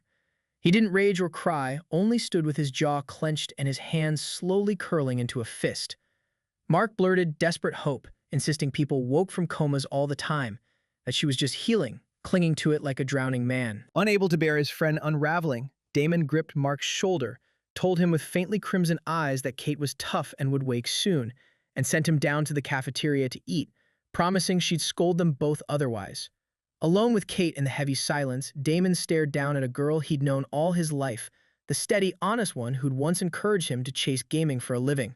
They drifted apart when she started dating, and in his last life he'd assumed she was simply busy. But now, knowing she'd been fighting her own quiet war, the ache of every missed call clawed at him. Fairness had no place in this world, so he brushed the hair from her forehead and softly told her stubborn brain to listen, that he wasn't letting this be the end. He'd have preferred to wait until he was stronger, but if Kate lost more brain function, she'd wake a completely different person, so he had to try now. Rolling up his sleeve, he bit deep into his wrist, dark crimson welling up and glowing faintly, and held it over her lips, begging it to work as a single drop slid onto her mouth. Nothing happened. He leaned closer, letting more blood trickle across her tongue, then gently coaxed her jaw open and fed her directly. And at the first reflexive swallow, her throat pulsed, and a tremor rippled across her closed eyelids, yet still nothing changed. He kept feeding, slashing his wrist open to pour blood into her mouth for 15 minutes, until he had to give up as Mark returned with a nurse asking him to leave. Having cleaned every trace, he licked his wound closed, leaving her vitals painfully normal. Inside, his mind screamed that nothing had changed, and he punched the wall, cracking it unnoticed, promising to return tomorrow. Then nurses and doctors suddenly rushed into Kate's room, the door shutting in his face, and Mark went pale, trembling, asking if she was dead. Damon held Mark firmly and strained his heightened senses past the chaos inside the room, relieved to hear no code blue and no flatline, her heartbeat still there, rapid and erratic but present. Through the thin wall, he caught a nurse gasping that her vitals had spiked and her EEG was going crazy, and a doctor exclaiming in disbelief that neural activity was returning and demanding the neurologist and surgeon at once. Damon's heart raced, daring to hope it had worked, that even if his blood hadn't turned her, its energy had healed her injuries. But then he froze at the opposite fear, that it had worked too well, that his potent primordial blood had overcome the race evolution restriction, and Kate might wake as a bloodthirsty vampire and slaughter everyone in the room. Cameras would record it, police and government would follow, and they'd be hunted like dogs by every political power desperate for his power. For a moment he considered leaving, but crushed the thought, because abandoning Mark and Kate when things got hard would make him no different from the bastard who'd backstabbed him. Whatever came next, he'd deal with it, and if Kate had truly awakened, she wouldn't face it alone. He steadied his breathing and planned contingencies, wondering whether the blink skill he'd looted might evacuate all three of them, his blood energy fueling the mana. But the commotion began to fizzle, and a nurse emerged to call Mark inside, family only. Damon stayed rooted, senses glued to the room, as Kate's vitals stabilized, her heartbeat strong and breathing even, the doctors now murmuring in disbelief rather than shouting, one saying plainly that this recovery wasn't just unusual, but impossible. He heard Mark choke out a sob, whispering that she'd squeeze his hand, and as the equipment came off one by one and her body regulated on its own, Damon suddenly barged in, asking whether they could take her home. Half a dozen staff turned as Damon burst in, and the tired attending doctor straightened to protest, but Damon didn't waver, asking whether they could take Kate home to recover or whether she had to stay. The doctor hedged that this level of recovery was unheard of and they wanted 24 to 48 hours of observation, but Damon pointed out flatly that she was off everything, breathing on her own with stable vitals, so they were merely watching and waiting. The doctor admitted that wasn't incorrect but cited protocol and forms, and Damon countered that Mark would sign whatever was needed, arguing that patients like her often recovered faster at home and offering to pay for a private nurse. The decision fell to Mark, so Gaiman pulled him outside and finally came clean about everything. The blood, the awakening, what Kate might become. When they returned, Mark, dazed and bearing a fading fang mark on his own arm, chose to trust him and agreed to take her home, signing against medical advice, as the doctor warned police would be informed if anything happened. Damon arranged a VIP checkout to speed the paperwork, and soon they rode home in an ambulance with a hired nurse and Kate resting peacefully. Since Mark and Kate's apartment was even worse than his, he brought them all to his cramped space, Mark repeatedly whispering that he didn't understand how any of this was possible, while Damon promised to explain everything, just not there. Once home, they settled Kate into the only real bed, and Damon paid the nurse an extra $1,000 to leave and return at 6 the next morning. Then, meeting more helmets, he blinked 2 buildings over to the empty apartment of 2 roommates who worked days, grabbed 2 gaming helmets since stores were sold out, and blinked back within 5 minutes. Placing 1 helmet on Kate's head, he told the bewildered Mark they'd log in so he could show them the world he'd been living in, and casually mentioned that his name in the game was Blood God. Mark stared, dazed, as Damon calmly fitted the helmet onto his barely recovered sister, demanding to know whether he was seriously throwing a girl who could hardly breathe into a video game. Damon only asked him to trust him 1 more minute, and Mark, frustrated and overwhelmed, sat down with a sigh. Damon couldn't blame him, but he knew what he was doing, or hoped he did, and passed Mark the second helmet, explaining this wasn't about playing a game, but about meeting Kate halfway, that if he was right, they'd be able to see and talk to her. Mark weakly nodded and put it on, and they all logged in. Damon opened his eyes back in the Garth City treetops to find dozens of high-level Arcane Dawn players ringing the spawn zone in an ambush, Arven snarling that the bastard couldn't log in late and escape, Lyriel vowing to sweep her divine sense every 10 seconds. But before anyone noticed him, Damon slipped into the shadows with Shadow Step, Stalk, and Stealth, and vanished within a heartbeat, leaving the guild waiting for a man already beyond their reach. He met Bloodwraith and Phoenix at the city gates, apologizing honestly for the delay since they paid for a service, and checked the party details to find Bloodwraith at level 22 and Phoenix at 25. Phoenix handed over 10,000 gold for the carry, and Damon accepted, knowing the sum wasn't just for leveling, and right on cue the proposal came. She laid it out coolly, that with their family's means they could lift him to the top 1%, and in exchange they wanted to form a private team, funding gear, potions, and support, in return for protection and access to exclusive content only he could reach, starting with the secret of his class and race. They weren't interested in playing fair, only in winning, and believed Damon was the key. Damon smiled and asked, "So you know?" Phoenix's calm flickered with surprise before she smoothed it over, insisting there was nothing to know and that this was only expected. Bloodwraith, struggling to follow, blurted a warning not to spend his gold yet, because a major patch would soon let players sell in-game currency for real dollars, and rumor held that top US politicians had struck a special deal, that even the president had logged in and received a God's blessing from the very start. Damon's expression froze for half a second as he repeated the words, and Bloodwraith, enthused that the whole US economic model, taxes, trades, citizenship perks, would soon be tied to Earth Online. Phoenix silenced her brother, then remarked that it was interesting Damon knew about the currency exchange, yet not the rest, asking how he come by his information, and when he stayed silent she dismissed it, saying no friend of his could match her family's backing. Asked what her family was, she tilted her head and answered that it was one that could change the president of any country at its whim, and Bloodwraith nervously added that they were real-world big deals, one of the richest families in the world, promising they didn't betray their own. But Phoenix layered a threat beneath it, that they could reach Damon and his family anywhere, and when he asked what if he said no, she answered flatly that then they become rivals. Damon disliked threats and gave a cold, indifferent smile, said good to know, and refused, dissolving the party. Bloodwraith rounded on his sister for making an enemy of the man who'd helped them, but Phoenix, composed with only the barest twitch in her jaw, said he was never going to join someone like him. His refusal hadn't rattled her, it had intrigued her, because he hadn't hesitated or bargained, which meant that beneath the power he knew something, and she told Bloodwraith to send another apology with 10,000 more gold to build a bridge rather than burn one. Bloodwraith sent the apology and another 10,000 gold, no strings attached, while Phoenix murmured that they'd soon see whether the Blood God was a monster who couldn't be bought, confident that men always folded once real money touched their hands, and that it was only a matter of time before he joined them. Then Bloodwraith shouted in glee that Damon had accepted the gold, and Phoenix smiled with serene, arrogant triumph, saying of course he did, that even monsters bled gold in the end. But when she pressed her brother on what else Damon had said and he answered nothing, no thanks, no remark, her smile flickered and pressed into a thin line as she leaned in to confirm it herself. He'd accepted a fortune in complete silence, and while Bloodwraith thought that was fine, Phoenix called him an absolute golden retriever, explaining that Damon had done the worst possible thing, leaving them in the dark, acknowledging their move while giving no read, no angle, no counter, because that kind of silence was control.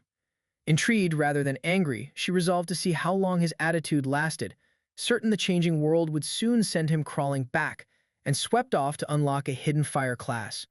Meanwhile, Damon cared nothing for the siblings' mind games, but he'd never refuse free money, so he pocketed the gold and moved on, checking his friends' list, since players on the same connection appeared automatically, and Mark and Kate hadn't shown up yet, likely still in the tutorial.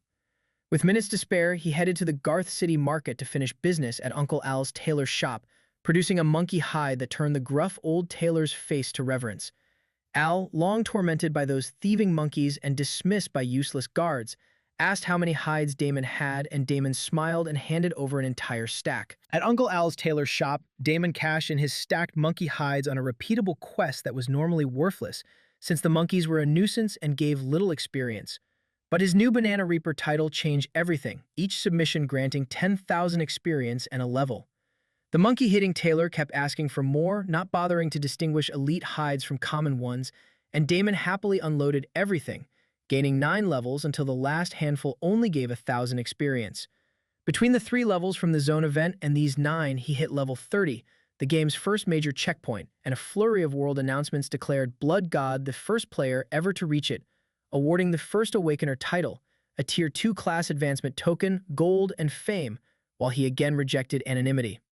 The world reeled in disbelief that one man had gained 12 levels in a day and snatched yet another first, forums erupting with conspiracy theories, fan art, and assassination bounties, everyone asking how to stop him. The legendary skill roll he'd won at the monkey event drew special envy, since legendary skills bound to the soul and impossible to trade or copy could redefine an entire build, and Blood God wasn't just stacking advantages, he was collecting exceptions, becoming a walking glitch and a myth in the making. Outside Garth City, the Arcane Dawn players, still camping the trees, turned ashen as the announcements shattered their ambush, Arvin's voice cracking that Blood God had been under their noses the whole time. Across the city, Phoenix froze, having stood beside a man her own level only minutes ago who had now sprinted far ahead, and she gritted her teeth, vowing to overtake him. In Nira City, Aurora bit her lip in frustration that her prey could now be anywhere, her S-rank legendary class quest slipping away like smoke. And one of Daddy Brutal's underlings cackled that their little lamb was fattening nicely, only for Daddy Brutal to explode in fury, snarling that the idiot didn't understand. The lamb was becoming too fat. Remembering little about Garth City beyond the zone event and a vague world boss trigger he couldn't quite place, Damon finished his tailor business and prepared to leave, checking his screen to find Mark and Kate still offline. Since teleporting drained his gold and the game was a money pit, he decided to wait rather than hop back and forth, and settled into a top-tier restaurant with coffee and snacks to open his hoard of rewards. A waitress lingered, flashing her assets, and he allowed himself the view since he was no saint, before turning to his inventory, where his shadow clone had meticulously piled excellent loot. He set aside the legendary skill roll first because despite the envy it drew, it held only a 1% chance of an actual legendary skill, essentially a lottery ticket, and he wanted to try activating it during the mysterious sky full of stars phenomenon that had once boosted everyone's luck 100-fold, or after farming luck stat beasts. Popping the 3 rare chests, he pulled a blood-drenched cloak, boots, a lifesteal pendant, an aggro-concealing elixir, rune shards, and a map fragment for the Catacombs of the Forgotten Sun, a dungeon most players in his last life could never fully unlock, so he shelved it. He ignored the too conspicuous cloak, but equipped the Shadow Meld boots and vampire tooth pendant, then opened his silver dungeon chest for a shadow bone ring that synergized beautifully with his shadow skills, whistling in excitement. He found 2 more shadow-aligned pieces in the loot, an obsidian shirt and a tattered shadow hood, and pulled them on, the hood cloaking his face and, with his red eyes, giving him the vibe of a walking nightmare. Last was the Tier 2 class advancement token, which could instantly upgrade a class by a rank, but since Damon had no active class and his path mixed skills from everywhere, he decided to simply give it to Mark. Then he checked his interface and saw Kate's name suddenly pop up green. Damon's eyes lit at Kate's green dot, and he instantly sent a party invite, which she accepted as K8, telling him she'd spawned in the newbie town of Ronark. Moments later, Mark came online too and joined, the siblings having spawned together, and though anxious about Kate's condition, since any harm to her would be his fault, Damon paid double the gold to teleport to Holmes City in a friendly neighboring kingdom near Ronark. Emerging into the quiet, serene city, he tracked their markers to Ronark's western training field and sped there with stealth, stalk, and shadow step. He found them by the sparring dummies, and the first thing he saw was Kate's pale, utterly emotionless face, and his heart dropped. Without a word, she bowed and declared she was there to serve her Lord Master, awaiting his orders, and Damon cursed that he'd screwed up, only for Kate to twist his panic into a filthy joke and burst into laughter. She trolled him, unable to waste her one chance, her crimson eyes now sparkling with mischief rather than vacancy, and she flicked his forehead for turning her without asking, and for his funeral-level dramatics. Relieved and outraged, Damon called her an absolute troll while hiding a stupid grin, and their brief laughter shattered the tension so he could finally breathe. Behind them, Mark stared, bewildered that they were joking when his sister had flatlined hours ago, demanding to know how any of this was real, whether they were both vampires who drank blood now. Kate softened, placing a hand on his arm, saying she didn't have all the answers, but she believed Damon, recalling falling into a cold, endless void until something burned and pulled her back. Damon stepped in to explain from the beginning, choosing to skip the part about traveling back in time as unnecessary, and instead told them about Bloodrain's soul, which combined with his fragmented primordial bloodline, slowly made everything clear to Mark and Kate. Kate listened as Damon laid out everything since the game began, surprisingly open though he skipped a few details, while Mark looked truck-struck, blinking as if waiting to wake from a dream.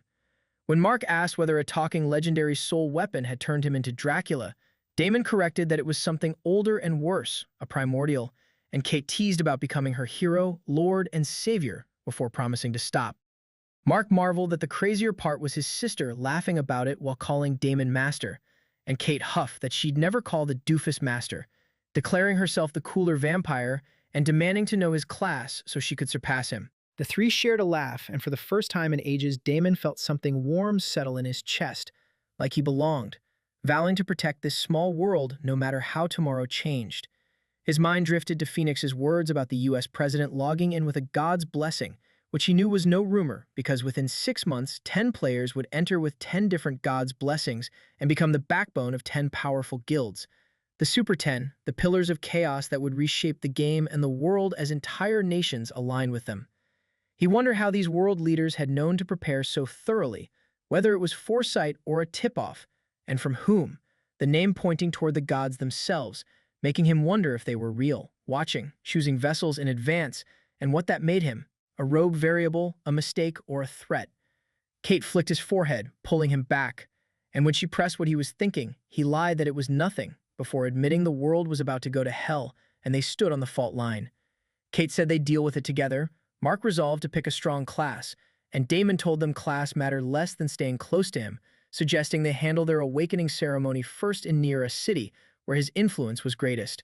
Kate stared as though told the moon was cheese when Damon cheerfully confirmed vampires drink blood, clutching her stomach in horror and wailing that she thought she was just craving a Big Mac after the hospital. Damon burst out laughing, then calmed and promised she'd learn control, that the hunger was overwhelming at first, but she'd stabilize after her first real feed. When his shadow clone dragged over a half-dead wolf, Kate's reluctance vanished, her eyes darkening feral at the scent, and she lunged and drank like a starving animal until the wolf fell silent and her hunger faded, admitting it was disgusting, but really, really good, though she insisted she'd never bite people.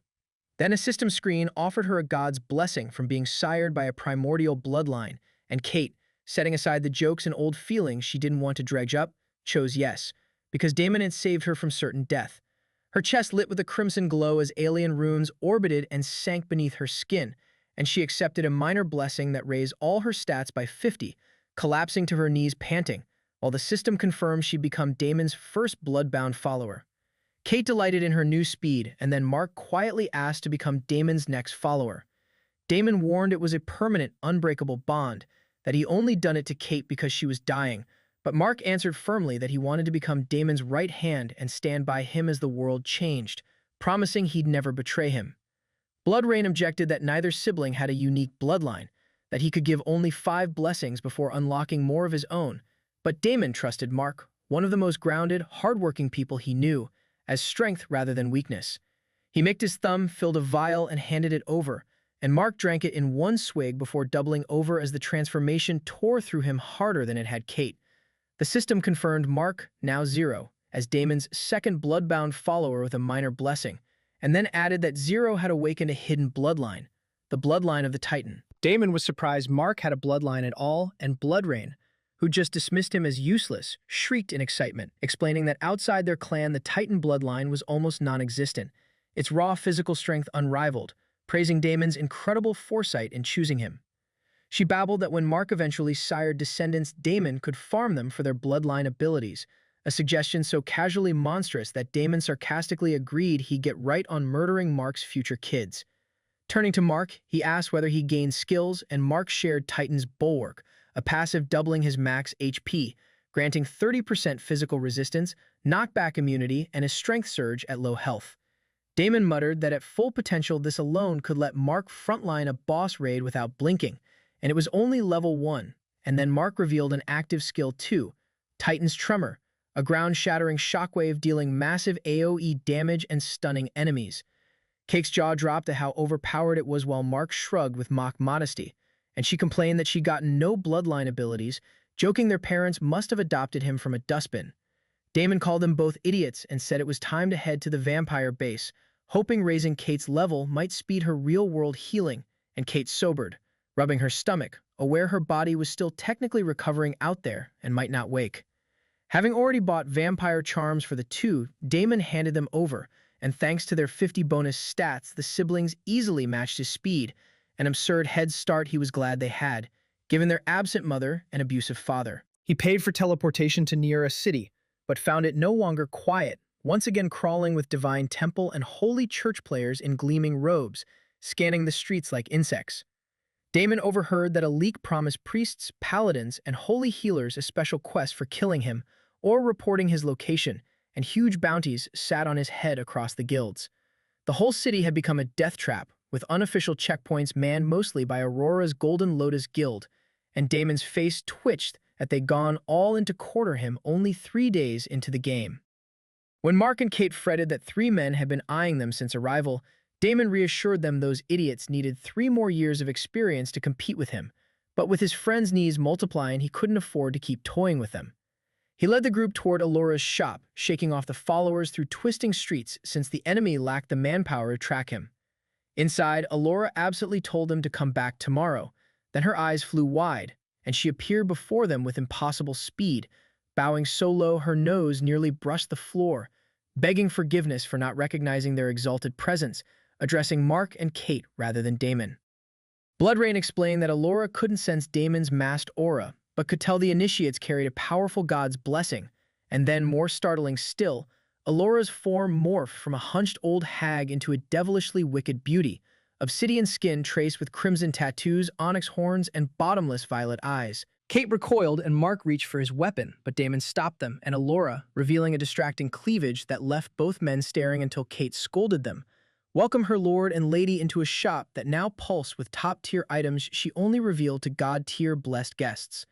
Damon asked for teleportation tokens straight to the vampire base to avoid alerting the holy dogs, and Alora, pointedly ignoring him while doting on the siblings, handed tokens to Mark and Kate before grudgingly tossing one to Damon.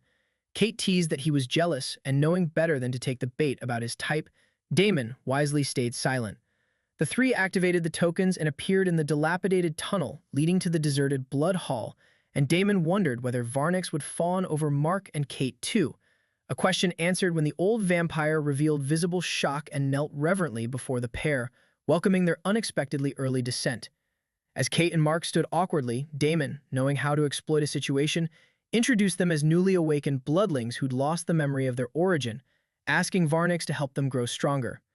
Varnix understood at once that they were of the old blood unaware of their calling, and offered a trial chamber below the sanctum once used to awaken fledgling nobles, warning that growth demanded risk, but they wouldn't face it alone, clarifying to Daemon's amusement that he meant their god's blessing would be with them. Daemon told them to do their best without taking risks, and grabbed Kate to warn her seriously that her weird, real-world condition meant she couldn't afford any danger, and she promised to listen. Varnix led the siblings deeper underground, sharply turning Daemon away when he tried to follow, and Daemon chuckled that he wasn't welcome, then got back to business rather than babysitting his friends, which would only stunt their growth now that he'd given them a foothold. He returned to the main chamber, placed his ham on the altar orb, and flush with Blood Wraith's gold, dumped 1,000 gold coins plus 200 mana cores into the restoration panel, a big chunk of the requirement. The blood orb flared crimson and runes began appearing, and while it processed, Daemon opened his long-neglected status screen, blinking in disbelief at a level 30 easily as strong as a level 50 without even grinding stats on purpose.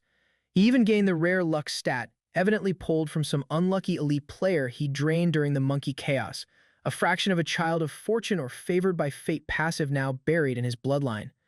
Then his gaze shifted to his list of extracted skills, and his eyes went as wide as saucers. Daemon stared, stupefied, at a skill list that read like a cheat sheet. His bloodline skills, the SSS rank Primordial Senses, Primordial Hunger, and Bloodline Extraction, sat atop vampiric skills like Blood Cleave, Blood Lance, Lesser Blood Magic, and Blood Archive. Beneath them sprawled a general grab bag, Berserk Instinct, Rage Boost, Eagle Shot, Mana Siphon, Blink, Innate Enhancement, Howl of Dread, Tame Beast, and more, then a full suite of shadow skills, Shadow Step, Stalk, Shadow Clone, Shadow Meld, Stealth, Shadow Cloak, and Shadow Devourer. There were mage skills across 5 elements, an entire rack of lesser weapon masteries and crafting skills in alchemy, cooking, blacksmithing, and fishing. Each category normally cost players weeks of grinding, yet here it all sat neatly labeled, and Daemon smirked, because what others saw as chaos he saw as convergence, every path covered while most players committed to a single line. A vampire's curse had become a god-tier farming method, and the list wasn't even final, with unspent stat points and that damned legendary skill roll still burning in his inventory. His gaze snagged on fishing, recalling a starter quest with an amazing reward deemed impossible in his last life, but he forced himself to focus, since he needed elven blood and divine blood for the body tempering, the divine blood already secured from the event zone, which was partly why he triggered it. Only the elven blood remained, forcing him toward a certain NPC, but as he prepared to leave for the portals, a new quest exploded onto his screen, a PvP event zone, the Blood Hall Under Siege. A coordinated light faction strike aimed to destroy the Blood Hall before it reached Tier 1, and Daemon realized the priests hunting him had inadvertently triggered a faction questline 6 months early. The stakes were steep, failure resetting the hall and barring vampires from near a city, but Daemon grinned, cracked his knuckles, and, since farming players was so lucrative, crouched at the well to confirm that only a dark faction, not vampires specifically, had been revealed, and vowed there'd be a bloodbath. The light faction players milled around the suspicious well, some dabbing the quest was even correct since the place looked ordinary, while others rallied behind their queen Aurora, chanting for the Golden Lotus Guild, the impossible feat of gathering hundreds in 3 days made possible by a common villain to hate. Aurora walked at the front, radiant and confident, beside the handsome paladin vice leader Bertram, whose silver armor gleamed and whose fangirls squabbled in chat, and among the Elite 10 stood a named NPC, Sir Elias Dorn, the Paladin Vanguard, one of the few strong enough to lead a faction event this early, silent and immovable as a mountain with his hand on a glowing longsword. As they neared the well, an invisible barrier stopped them, and Bertram delivered a crusading speech, framing the dark faction as scum and real-life filth who made women unsafe, declaring it Golden Lotus's honor to leave none alive. The rowdy crowd turned militant, Aurora raising her staff to boost health regeneration, and Bertram roared them forward as Elias slowly drew his light enchanted sword, triggering the system's declaration that the siege war had begun. The barrier fell in 100 to 200, mostly priest and paladin players charge, the healers hanging back while the combat classes advance, and Elias notably did not move, though no one cared since the enemy side looked utterly deserted and abandoned, many wondering if they'd get a free win against a dark faction that had simply logged out. Aurora frowned at the eerie quiet and Bertram sneered that the vampires had fled at their numbers, but then Aurora's eyes widened as a darkness-shrouded figure emerged from the well for barely a second before vanishing. An instant later, a backline healer collapsed, clutching his throat, dead. The first dark faction point scored, and the free win the Golden Lotus had imagined began to curdle into something else entirely. As a second, and then more healers dropped dead, without anyone even glimpsing the attacker, the tightly packed Golden Lotus formation began to fray, players spinning in panic, casting healing into empty air, terrified. Aurora called for calm and formation while Bertram spun with his blade, demanding to know where the enemy was, and the siege leaderboard revealed the grim truth. Blood God alone with 6 kills against 0 for the light faction. A deathly silence gripped them before someone screamed his name, spotting him behind a healer, the body dropping as he vanished again. Aurora whispered in disbelief that it was just him, one man daring a siege against 100+ players, the system itself acknowledging his power by issuing the war. Bertram ordered the paladins to cast holy chains, and Aurora directed the light healers to flood the shadows with Let There Be Light, a wide holy spell to illuminate hidden enemies, but the problem was shadows lay everywhere. Desperate, the players kept casting until every crevice and ruin drowned in golden radiance, the field shimmering like daylight with nowhere left for Damon to hide, and they sighed in relief, hunting for the cornered villain. A figure finally emerged from the light, but not flailing or hiding, standing straight and utterly unfazed, asking if they were looking for him. A dozen spells struck the spot instantly, but his speed was a notch above, and he'd already vanished, players shouting in confusion that they'd cleared all the shadows and fearing he'd escape. Then the figure reappeared, not at the perimeter, but smack in the middle of the priests and paladins, among the Golden Lotus elites, standing right in front of Aurora herself. Her heart skipped, and in the shadow of his presence, the seasoned guild leader who commanded many suddenly felt small, nervous, and afraid, frozen like a statue before the monster she'd been hunting, staring into his eyes and wondering why they were crimson. Before Aurora could even think, something sharp slit her throat and a cold hand seized her neck. Blood God was drawing something out of her that left her dizzy, and to her shock a crimson flush spread across her cheeks, her last mortified thought being whether she was blushing as this maniac killed her slowly before her body hit the ground and the dark faction scored again. The entire Golden Lotus stared dumbfounded at the notification, unable to believe their guild leader, the woman whose skill had made them submit in 3 days, with full divine shields, was already dead. Bertram's scream tore through the air, his rage seething as their whole guild became a joke in a single moment. One man against hundreds executing their leader, and he roared that Blood God was dead. But Damon simply vanished and reappeared beside a backline healer, killing again, ignoring Bertram's furious challenges to stop running and fight like a man, seeing no need for a petty measuring contest when his tactics worked fine. Bertram spun with divine energy wreathing his blade, but it was like striking wind, Blood God never where he looked and someone new always fallen.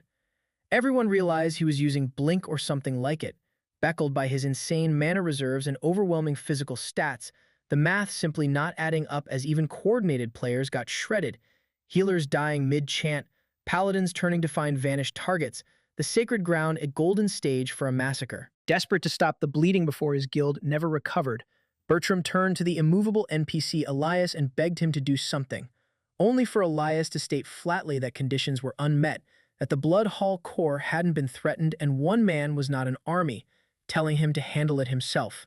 Bertram's rage spiked at the tutorial response while another player died, and grinding his teeth, he shouted for everyone to ignore Blood God and focus all attacks on the well. At Bertram's arrogant command, the scattered priests and paladins regained focus, tightening formation, raising shields and buffs, and turning dozens of spells away from Blood God toward the lone, worn-out well, the supposed entrance of the dark faction stronghold. Bertram's eyes gleamed coldly as he taunted that victory would be theirs, while Damon only grinned, appearing behind another healer, cleaving him, and savoring the blood, agreeing with Blood Rain that divine and holy blood was the most delicious, though nothing matched Aurora's.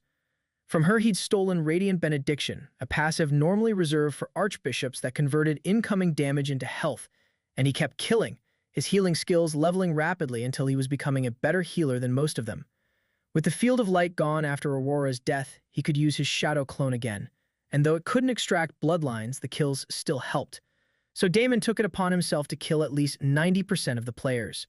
Meanwhile, Bertram's men confidently blasted the well with holy energy that should have reduced any evil sanctum to rubble, but the well didn't budge, and instead of crumbling, it pulsed, triggering the Blood Hall defensive protocol and raising a thick red barrier. Bertram cursed their luck as their attacks proved futile, snapping at an underling who suggested Blood God controlled the barrier too, and eyeing the still immobile Elias, he decided to go all out, pinging a contact and receiving a rare Serpent Fire scroll dealing 2,000 fire damage in a radius, doubled against shadow entities. As flaming serpent runes bloomed and the sky turned crimson, even Damon paused, recognizing a limited cash shop item costing 10,000 gold, a full million real dollars dropped on a single consumable, and he could only envy the super whale. Since the scroll itself wasn't the real threat, but the unpredictable Elias was, Damon left his clone farming and blinked back to the well, placing his hand on the barrier to cast a spell. The serpent fire detonated in an eruption of emerald flame that engulfed the red barrier and any players too slow to flee, serpents emerging to batter the barrier repeatedly, each strike threatening to collapse it. But Damon had no intention of letting that happen, pressing his hand to the barrier and erecting Divine Shield after Divine Shield to soak the damage, leaving Bertram's jaw on the floor as he wondered how Divine Shields could possibly appear around a dark faction barrier, suspecting a traitor. The serpents crashed uselessly against the shields without touching the barrier, whose integrity held above 70%, and Bertram went livid, having thrown $1 million at the siege for nothing, and dreading how to explain it to his father, screaming at the unmoved Elias to do something. When the serpents died out, barely denting the barrier, Bertram completely lost it, cursing the NPC and demanding why a knight of the light faction wouldn't just kill Blood God. Annoyed, Elias finally answered that he could not enter unless the barrier's integrity fell below 50% or one side's leadership died. The words gave Bertram an idea, since he himself was now the only remaining leadership after Aurora's death, so if he committed suicide, the NPC would be forced to enter. With crazed determination, he vowed to take Blood God down with him, but Damon had guessed his plan, which was exactly why he'd left the elites untouched until now. Unable to stop the sacrifice otherwise, Damon blinked in and slashed Bertram's throat before he could martyr himself, mocking his third-rate villain lines and absorbing his blood as he fell dead with shock etched on his face. Yet Damon wasn't pleased, because now he'd have to fight Elias, a level 100 NPC, who finally moved, drawing his shimmering longsword and declaring that darkness would fall, loosing a curving beam of light that forced Damon to dodge with shadow step as the battle became a clash of monsters. Damon dumped his save stat points into agility, though he knew it wouldn't much help against a monster, since a level 100 Holy Knight was fully awakened with a pseudo-mana core and 2 race evolutions behind him, at level 25 and 75, giving even human races a balanced power curve. 70 levels above Damon with an A-rank class, Elias was all but impossible to defeat, but Damon had never planned to, intending instead to kite the knight and maximize friendly fire, grinning as Elias's next attack vaporized a dozen of his own players in a flash of light. The Dark faction gained no points from these, but the Light faction lost them, its score sinking into the negatives while the Dark faction climbed, and Damon didn't bother hiding his laughter, taunting the holy boy that he was supposed to protect his flock, not barbecue them. Weaving through the battlefield with blink, shadow step, and stealth, he lured Elias into cluster after cluster of players, the knight's misses alone flinging bodies like rag dolls, while Damon peppered in filthy taunts combined with howl of dread. His obscenities set the chat ablaze, players branding him a psycho and a cheater for using the NPC, though one troll noted they were only mad their goddess got clapped. Damon burned through mana recklessly, save only by Blood Archive, but the siege was nearly over, so he kept pushing, the scoreboard now absurd at 48 to -26. He glanced at the numbers only long enough to mutter that he wanted to hit 50 before Elias landed a clean hit, licking blood from his blade and daring the Holy Knight not to go easy on him, since he certainly wouldn't go easy on the Holy Daughter. It was a different kind of tactic entirely, winning not by strength but by turning the enemy's own guardian into the instrument of their slaughter. Bloodrain giggled non-stop about Damon's potty mouth as he kited the knight like an oversized raid boss, and he growled back asking whether she could be useful for once, because though he looked calm and casual on the outside, inside he was pushing to his absolute limit, one mistake away from losing his head and the entire siege. The battlefield slowly emptied as the timer wound down and the red barriers faded toward transparency, streams flooded with live footage, so Damon stayed sharp and hid his trump cards, debating dismissing his clone until Elias's next arc shaved 20% off his health, at which point winning came first. He popped a minor heal, the light clashing strangely against his shadow energy, then dodged another trench-carving swing. The final phase triggered with 1 minute left, and Elias raised his blade to call down a pillar of light, activating Sanctified Wrath to double his damage. Damon sprinted toward the last pocket of survivors, but these were more skilled, repositioning behind the knight and buffing him, taunting that Blood God couldn't kill them without getting caught first, hoping even for a draw. But then the rightmost player suddenly dropped dead and burned, Elias charging after Damon as the remaining 9 fell back, unable to match the knight's speed, and the clone plus Damon picked off 3 in rapid succession, leaving 6 with 30 seconds left.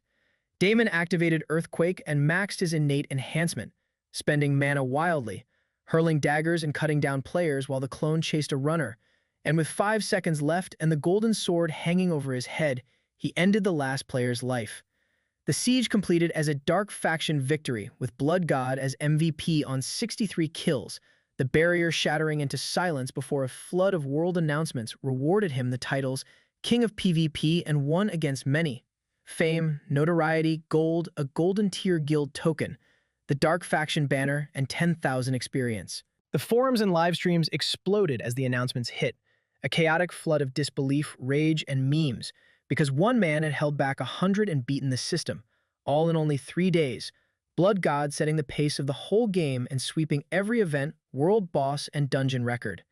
Veteran players accused him of hacking or being a developer plant, but deep down knew they'd simply been outclassed, Blood God defying the meta before it existed and turning Earth Online into his personal playground.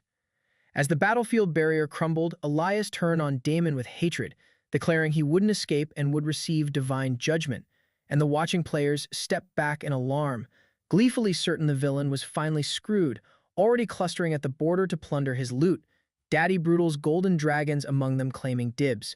Damon only laughed at the idiots who assumed the Dark Faction had no one but him, because when the Light Faction had NPCs, why wouldn't the Dark Faction? And before Elias could strike, a figure shot up from the well. Varnix landed between them in a blood-red field, demanding who dared threaten his initiate, his ancient aura so oppressive that even the divine-clad Elias stepped back. He warned the holy dog to run to his master, then unleashed a blood spiral that engulfed the knight, and when it vanished, Damon, Varnix, and the well had disappeared together, leaving only a bleeding Elias behind. Damon reappeared in the suffocating sewers beneath Niera's city, where Varnix coldly announced that in a week they would assault the human city above, looting and enslaving its people. Damon grew wary, realizing the siege had triggered faction war events far ahead of schedule, threatening to make his past knowledge obsolete, and as he schemed how to postpone it, the shutdown countdown began alongside a world announcement that in-game currency exchange was now available. Damon woke exhausted after a hell of a day, from bringing Kate back and turning Mark to a mini-faction war, and removing his helmet he found his 2 friends still peacefully asleep in their headsets, showing no signs of logging out. Puzzled, he concluded they must still be inside, deep in the Vampire Bloodline trial, far more intense than the simple Ghoul Wave trial he'd expected. He'd never known players could be exempt from daily logouts, and a thought struck him, that if Kate and Mark underwent trials because of their blessings, then the coming God-tier blessed players would too. Those wouldn't be ordinary players, but the world's top politicians and titans destined to become the Super 10 guilds, and Damon finally understood why they were so ridiculously strong, likely undergoing their own race trials and buffs. His rebirth could no longer be about petty revenge on the friend who'd betrayed him, though he'd never forget it, because now he needed all the strength the game could offer and then some just to stand among these people, and to plan carefully rather than react to whatever the system threw at him. His NPC fight had revealed his strengths and weaknesses, so he made a tentative plan, locked the door, and slept hard on the floor, waking at 4 to find the 2 still hooked in after nearly 12 hours, a reminder that Earth Online was now a second reality. With an hour before the game reopened, he went for a run and ended up at the rocky coast, his enhanced vision picking out secluded island homes with docks and solar panels. Realizing the game was carving deep roots into real life and that people would soon hunt Blood God outside it too, he resolved to secure a secluded real-world base, burner identities, and backups, then jog home and log back in, reappearing in what was now an exact replica of the Blood Hall with Varnix before the altar. Varnix nodded in approval that Damon had defended the Blood Hall well, then turned back to the altar in thought, giving him the cold shoulder, which Damon didn't mind, chalking it up to his two pending rare quests, since NPCs grew distant when a player dragged out high-rarity quests whose rewards and penalties were exceptional. Not planning to prolong them, Damon set today's goal as grinding mana cores to finish the Blood Hall rebuild while farming skills and headed for the new exit, a rusted pipe, a system prompt marked as a hidden passage to Nira City's slum district. He crawled through and shadow-stepped out into the slums, a dangerous level 40 zone that was a gold mine for rogues, thieves, and bounty seekers, an underworld the NPC law rarely patrolled, one that in his past life had never connected to the Blood Hall, leaving him to wonder what his meddling had unleashed. Slipping through a gate passable only with rogue skills like stealth or shadow stalk, he emerged into the forest, where a level 41 devil horn cougar charged him, and he met it grinning with a blood lance, his spear skills now sharpened by basic spear mastery, correcting the weapon mastery weakness that had cost him in his last life. He sidestepped the pounce and drove the lance into the cougar's side for a critical hit and a bleeding debuff, then blinked in with a downward slash and a thrust through the eye before absorbing its blood essence to refill his depleted blood archive, extracting the minor mana boost skill, which he judged inferior to his innate enhancement. His shadow clone dug out the mana core, and he pocketed the hide and coin, dealing indifferently with a second cougar before pressing on toward the Twilight Hollows dungeon to grind more shadow skills, whistling happily that Nira City had emptied out again, his stalkers stuck in the 5-hour siege respawn cooldown. But just as he reached the dungeon portal, his face changed and he ducked, a dagger glinting through the exact spot his head had occupied. Damon instinctively activated Blink to reach the dungeon, but dark chains erupted from the shadows and bound him on all sides, and two shocks hit him at once, that his attacker had hidden even from his heightened senses, and that this person matched his speed and wielded the game's skills as naturally as if born to them, impossible for any normal player to achieve in 3 days. The road techniques and shadow mastery pointed to only one man, Ghost, the #1 rogue in the game, a one-man faction who in his last life had terrorized top guilds and even the Super 10, never leading, streaming, or posting, yet felt everywhere. Rumored to have assassinated a high NPC and solo cleared a 50-man raid, holder of the undefeated PvP record. He was equally infamous for haunting the brothels of Janay City's red light district, and most puzzling of all, he had vanished from the game entirely after 2 years at his peak, his name erased as if he'd never existed.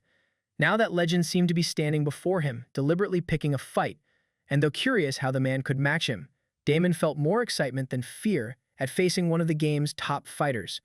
The chains tightened like vipers, but held only a moment before he activated Shadow Meld and slipped free, choosing to seize this rare chance.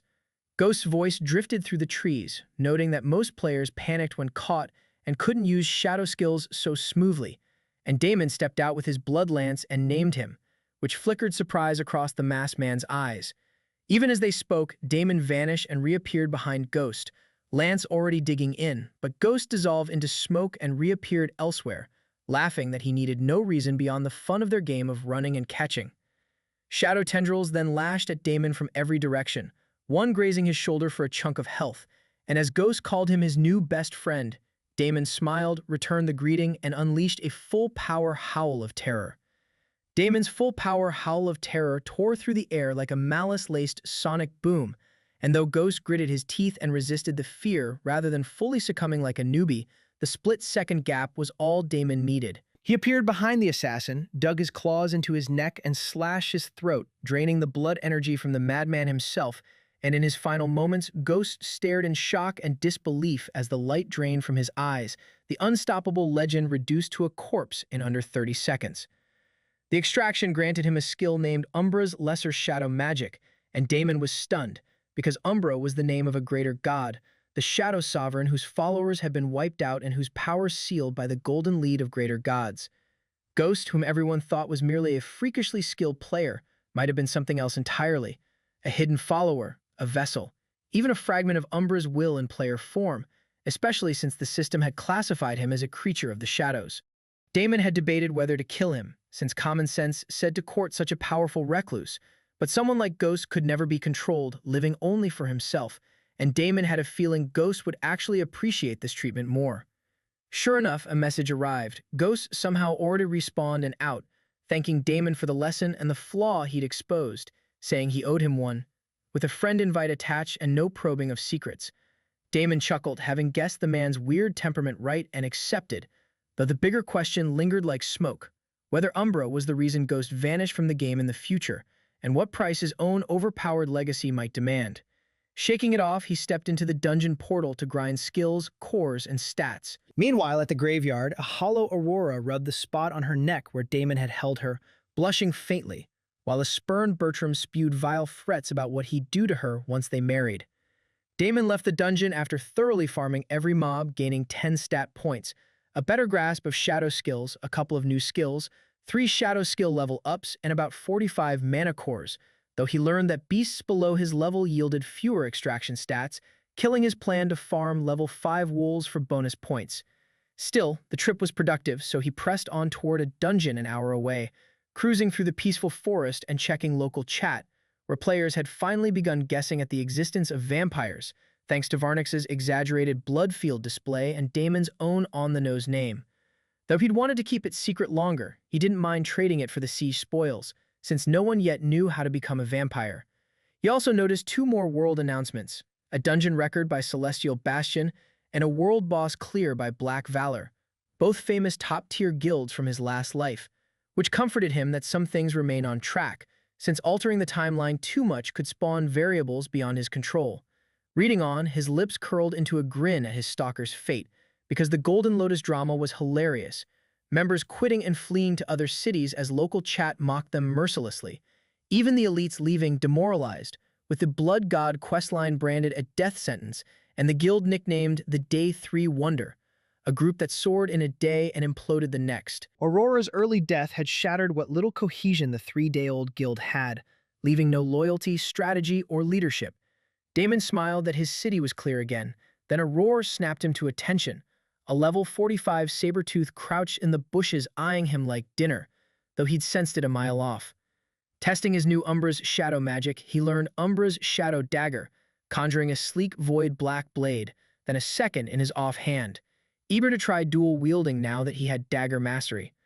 Thanking the kitty for waiting, he faced the angry, pouncing saber-tooth.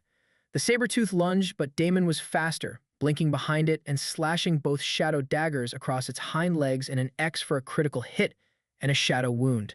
He slipped under its whipping tail, danced his blades across its underbelly, and when it tried to leap back and reset using its wind affinity, he shadow-stepped above it and plunged both daggers into its spine, driving it into the dirt before draining its blood and extracting the Wind Zone skill, a mobility and disruption field that slowed enemies while speeding him up.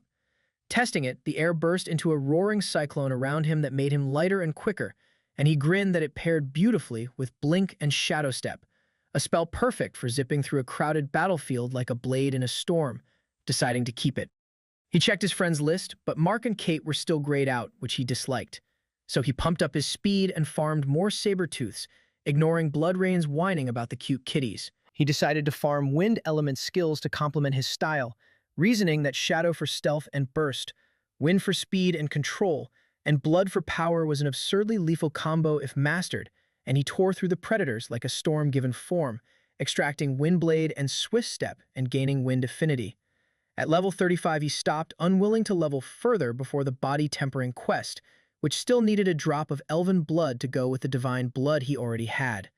Judging that randomly farming players hoping for elven descent was a fool's errand, he settled on his real plan, targeting the half-elven princess Lyra Silveris of the Valwyn dynasty, the king's secret daughter by an elf, quietly exiled to a remote outpost. In his last life she only became relevant during the later Forest War arc, where she tragically died, and Damon had meant to leave that storyline untouched for its treasures, but with his death sentence looming he could wait no longer, packing up and heading for the Valwyn dynasty.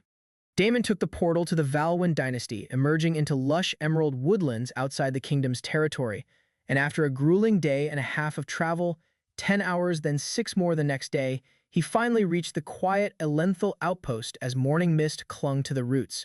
The outpost was just a few wooden buildings, and a system prompt warned that his reputation there was unknown, so he made for the central plaza, where a crystalline spring bubbled beneath a moon-blossom tree and a single woman stood, unmistakably different. Lyra Silveris, her silver-white hair shimmering like starlight, her ears slightly long, her intense blue eyes fixed on circling birds, graceful, beautiful, and dangerous. Bloodrain purred that she smelled of old magic and wanted her blood, and Damon agreed, but decided to start with a hello. The instant he stepped closer, Lyrae's eyes flicked to him, and she coldly noted he was far from the Bloodlands, and Damon panicked that she'd somehow seen through Bloodrain's concealment to his vampire nature, meaning death or imprisonment for a discovered dark faction member. His plan had been to get close, gauge her level, and steal a drop of blood by surprise, but now everything changed, and even as he began activating Blink to flee, Lyrae laughed that he mean run, she didn't bite. Unconvinced but frozen, he followed as she invited him to walk, and he noticed the other humans neither respected her nor reacted to him, because, she explained, only she knew he was a blood drinker. When he pressed how she'd seen through a concealment that should fool high-level soldiers, she said she hadn't looked with sight but listened, that his blood hummed like an old song and he possessed a strong, powerful bloodline. Shaken that she kept peeling away his identity, Damon planned to lie or half-lie when she demanded to know why he'd come, warning she could sense untruths, so he bowed and claimed he'd heard she needed help and might have something valuable to offer him. The half-truth didn't work. Lyrae smiled that human greed didn't change even after becoming a blood drinker, and grew colder, telling him she was not the princess he sought, and that if he needed something, he should look to the king's other daughters, since she had nothing to give. Damon scrambled to recover, insisting he'd only meant to lend his strength, but her favor was clearly gone, and she barely engaged him, behaving with a careless informality he'd never seen in a noble NPC. He debated simply attacking her for the single drop of blood he needed, when a soldier came sprinting toward the gates screaming that the undead were breaking through the ward line, only for an invisible force to hurl him lifeless against a tree. The ground trembled and roughly 20 tall, twisted undead emerged with bone-thin limbs and rusted bark armor, triggering an emergency event to defend the outpost, with an optional objective to protect the high-value Lyrae and severe penalties for failure. Damon's jaw clenched at having triggered the questline just by arriving, and beside him Lyrae stayed calm, green mana gathering at her fingers, murmuring that she told the court the wards wouldn't hold but they never listened to her, and telling the blood drinker to flee since this burden was hers alone. Sizing up the undead at levels 50 to 60, Damon decided he could handle them despite the number, though they yield no blood. But he chose to stay because the chaos was his opportunity, letting the undead focus on the outpost while he sneaked his single drop of blood and slipped away, needing only to survive until then. As the first undead reached range and soldiers loosed arrows while Lyrae rained mana arrows from above, every level became visible, and Damon clicked his tongue in dismay, because the soldiers were barely level 30 and Lyrae herself only 32, far too weak for level 50-plus undead. His early arrival had clearly triggered the quest prematurely, but he stopped overthinking and dove into the fight. Rather than hang back, Damon took the fight straight to the undead, reasoning the rewards likely scaled with how many NPCs he saved, so he'd go for maximum. He crashed into the thickest cluster like a man possessed, shadow daggers flashing, chaining a 7-hit combo of slashes, backsteps, blinks, and eye socket stabs while the system credited him with successful aggro, redirection, and morale for the nearby NPCs. Then he grinned and switched to the divine and holy skills he'd robbed from priests and paladins, his mana fueling minor heal, blessed heal, and touch of light, the last erupting in radiant energy that disintegrated undead on the spot with a double divine damage bonus. Realizing he couldn't unleash their full potential without divine affinity, but that they still sped the fight enormously, he swapped his shadow gear for the holy and divine items looted from the siege, further sharpening his attacks, and held back a large undead with a divine shield in one hand and a sword in the other.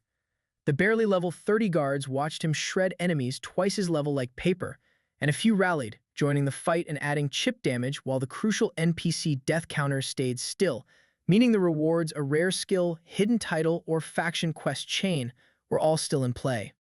Moving like a paradox, holy energy radiating from a blood and shadow vampire, Damon clashed his divine shield against a skeletal warhammer, healed a heavy hitter, and was saved from a backstab by a fireball, Lyrae helping him, the hollow disinterest in her replaced by camaraderie as she matched his earthquake with a wall of stone thorns to disrupt the horde. An elf who was a dual mage he noted approvingly, and together they cut the undead numbers in half, but as the last few fell, a roar sounded and a hulking level 70 undead abomination lumbered through the tree line, stitched with blackened vine and glowing with cursed embers. A mini-boss carrying an unmistakable mana core, promising a far harder fight. The soldiers' attacks barely dented the level 70 abomination, damage numbers of 1 and 2 flickering as they panicked. And Lyra's expression turned serious. She told the blood drinker she could kill the monster in a single attack, but needed a minute to prepare, and Damon told her to hurry, though he was actually speaking to his shadow clone, having nearly forgotten the drop of blood he still needed, since the horde was handled and Lyra had fought only from the back, giving him no opening. Now the boss finally gave him his chance. Deliberately holding back and sparingly using his divine skills, he parried the abomination's terrifying nether-infused club strikes an inch backward toward the barricade where everyone and Lyra stood, making the fight look real while letting one swing scrape his shield. As Lyra condensed a sun-bright orb of fire that seared the very air, chanting an unfamiliar ancient incantation, the abomination came shockingly close, and a shadow clone rose silently from Lyra's own shadow to scratch the back of her milky neck. Damon blinked beside her, cast a divine shield to block any harm, and smoothly absorbed the drop of blood, perfectly timed and clean, the clone melting away with no trace while Lyra, focused on her miniature sun, never flinched. The blood rain purred, dizzy with delight at her sunfire blood and its great heritage. Damon fought on freely now, cutting the abomination to 50%, when it shrieked and erupted with mether that turned the grass to ash, cracked stone, and halved everyone's stats. Forced to release her wavering attack early, Lyra's uncontrolled comet barely survived the abomination, whose flickering core still pulsed as it screamed and charged the drained, weeping princess. But the blow never landed because Damon, unaffected by the nether debuffs, struck the club from its hand and told her she wasn't dying on his watch, whittling the mini-boss down until its core shattered, completing the defense with Lyra alive, as Blood Rain urged him to act wounded for more blood. Blood Rain urged Damon to feign weakness so the elf might offer him blood, and though he called her an evil, scheming weapon spirit, he played along, gasping as if struggling to breathe. He doubted it would work, but Lyra rushed to his side in tears, dropping to her knees, hands hovering uncertainly, scolding him for risking his life for someone like her voice raw with gratitude, guilt, and grief. Damon coughed weakly and said he'd be fine, that she should rest, while Blood Rain vibrated with glee, begging him to say the line about the one way she could help him.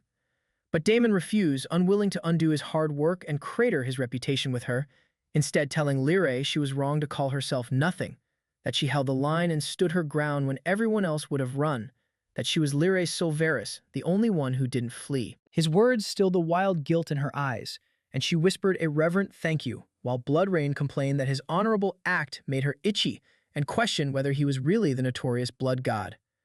Lyra helped him into a wooden building and sat beside him, brushing ash from his shoulder, saying she remembered those who stood between death and the helpless, even if they wore black and bore fangs, marveling that she'd never seen anyone fight like him, not even her spellguard-trained sisters.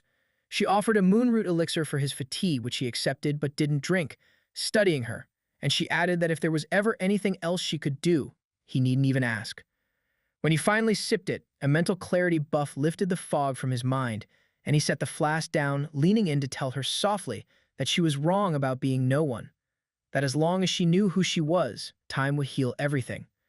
Lyra lowered her gaze, then unexpectedly leaned forward, her warm breath on his face, and pressed her lips to his cheek. Damon stilled as the brief, uncertain kiss lingered a beat too long before Lyra pulled back, her pale cheeks dusted rose, and he simply let the warm, strange silence settle while Blood Rain screamed with glee that the kiss meant more blood was coming. To shut the weapon spirit up, Damon mentally asked her how to stabilize his bloodline, and she fell instantly silent. Unsure what to do next, whether to flatter more or kiss her again, cursing that women were his weak point, he settled for an awkward thank you, saying he'd receive a bigger reward than expected. Lyra's blush deepened, and she warned him not to say such things unless he meant them, making him wince internally at laying it on too thick with a named character who could trigger event chains and become a future faction leader. As he searched for the right words, Lyra fidgeted and blurted that she wished to be his betrothed, and Damon froze, his tactical simulations crashing completely. Blood Rain didn't scream this time. She howled for him to marry and claim her, a blood save and quest chain rolled into one. Lyra looked just as shocked, stammering that she hadn't meant to, but Damon asked if she'd said betrothed, and she explained, crimson-faced, that it wasn't romantic folly but loyalty, that she owed him a life debt, and the Silveris honored old customs, swearing themselves to those who saved them from death. His system pinged with a unique royal oath of blood and sunfire proposal that would bind Lyrae as a companion class NPC, and Damon marveled that no one had ever unlocked such a thing, perhaps because he tapped it so early. When Lyrae took his silence for rejection and moved to withdraw, Damon dropped to one knee, produced a beautiful looted ring, and asked her to bind her fate to his, and she trembled and whispered yes, the system binding her as his fiancée with a title bound by fire and blood and the elven court influence trait. Damon slid the ring onto Lyrae's finger, and as she blinked back a struggling smile and whispered that it was done, he saw her looking at him expectantly, gulped, placed his hands on her shoulders, and leaned in to kiss her. Her eyes widened, but she didn't pull away, closing them and melting into the soft, deliberate kiss as her blush deepened, while Damon's brain short-circuited, debating whether to go for the tongue and fighting to keep his very erect little general under control before a peerless beauty who thrown herself at him.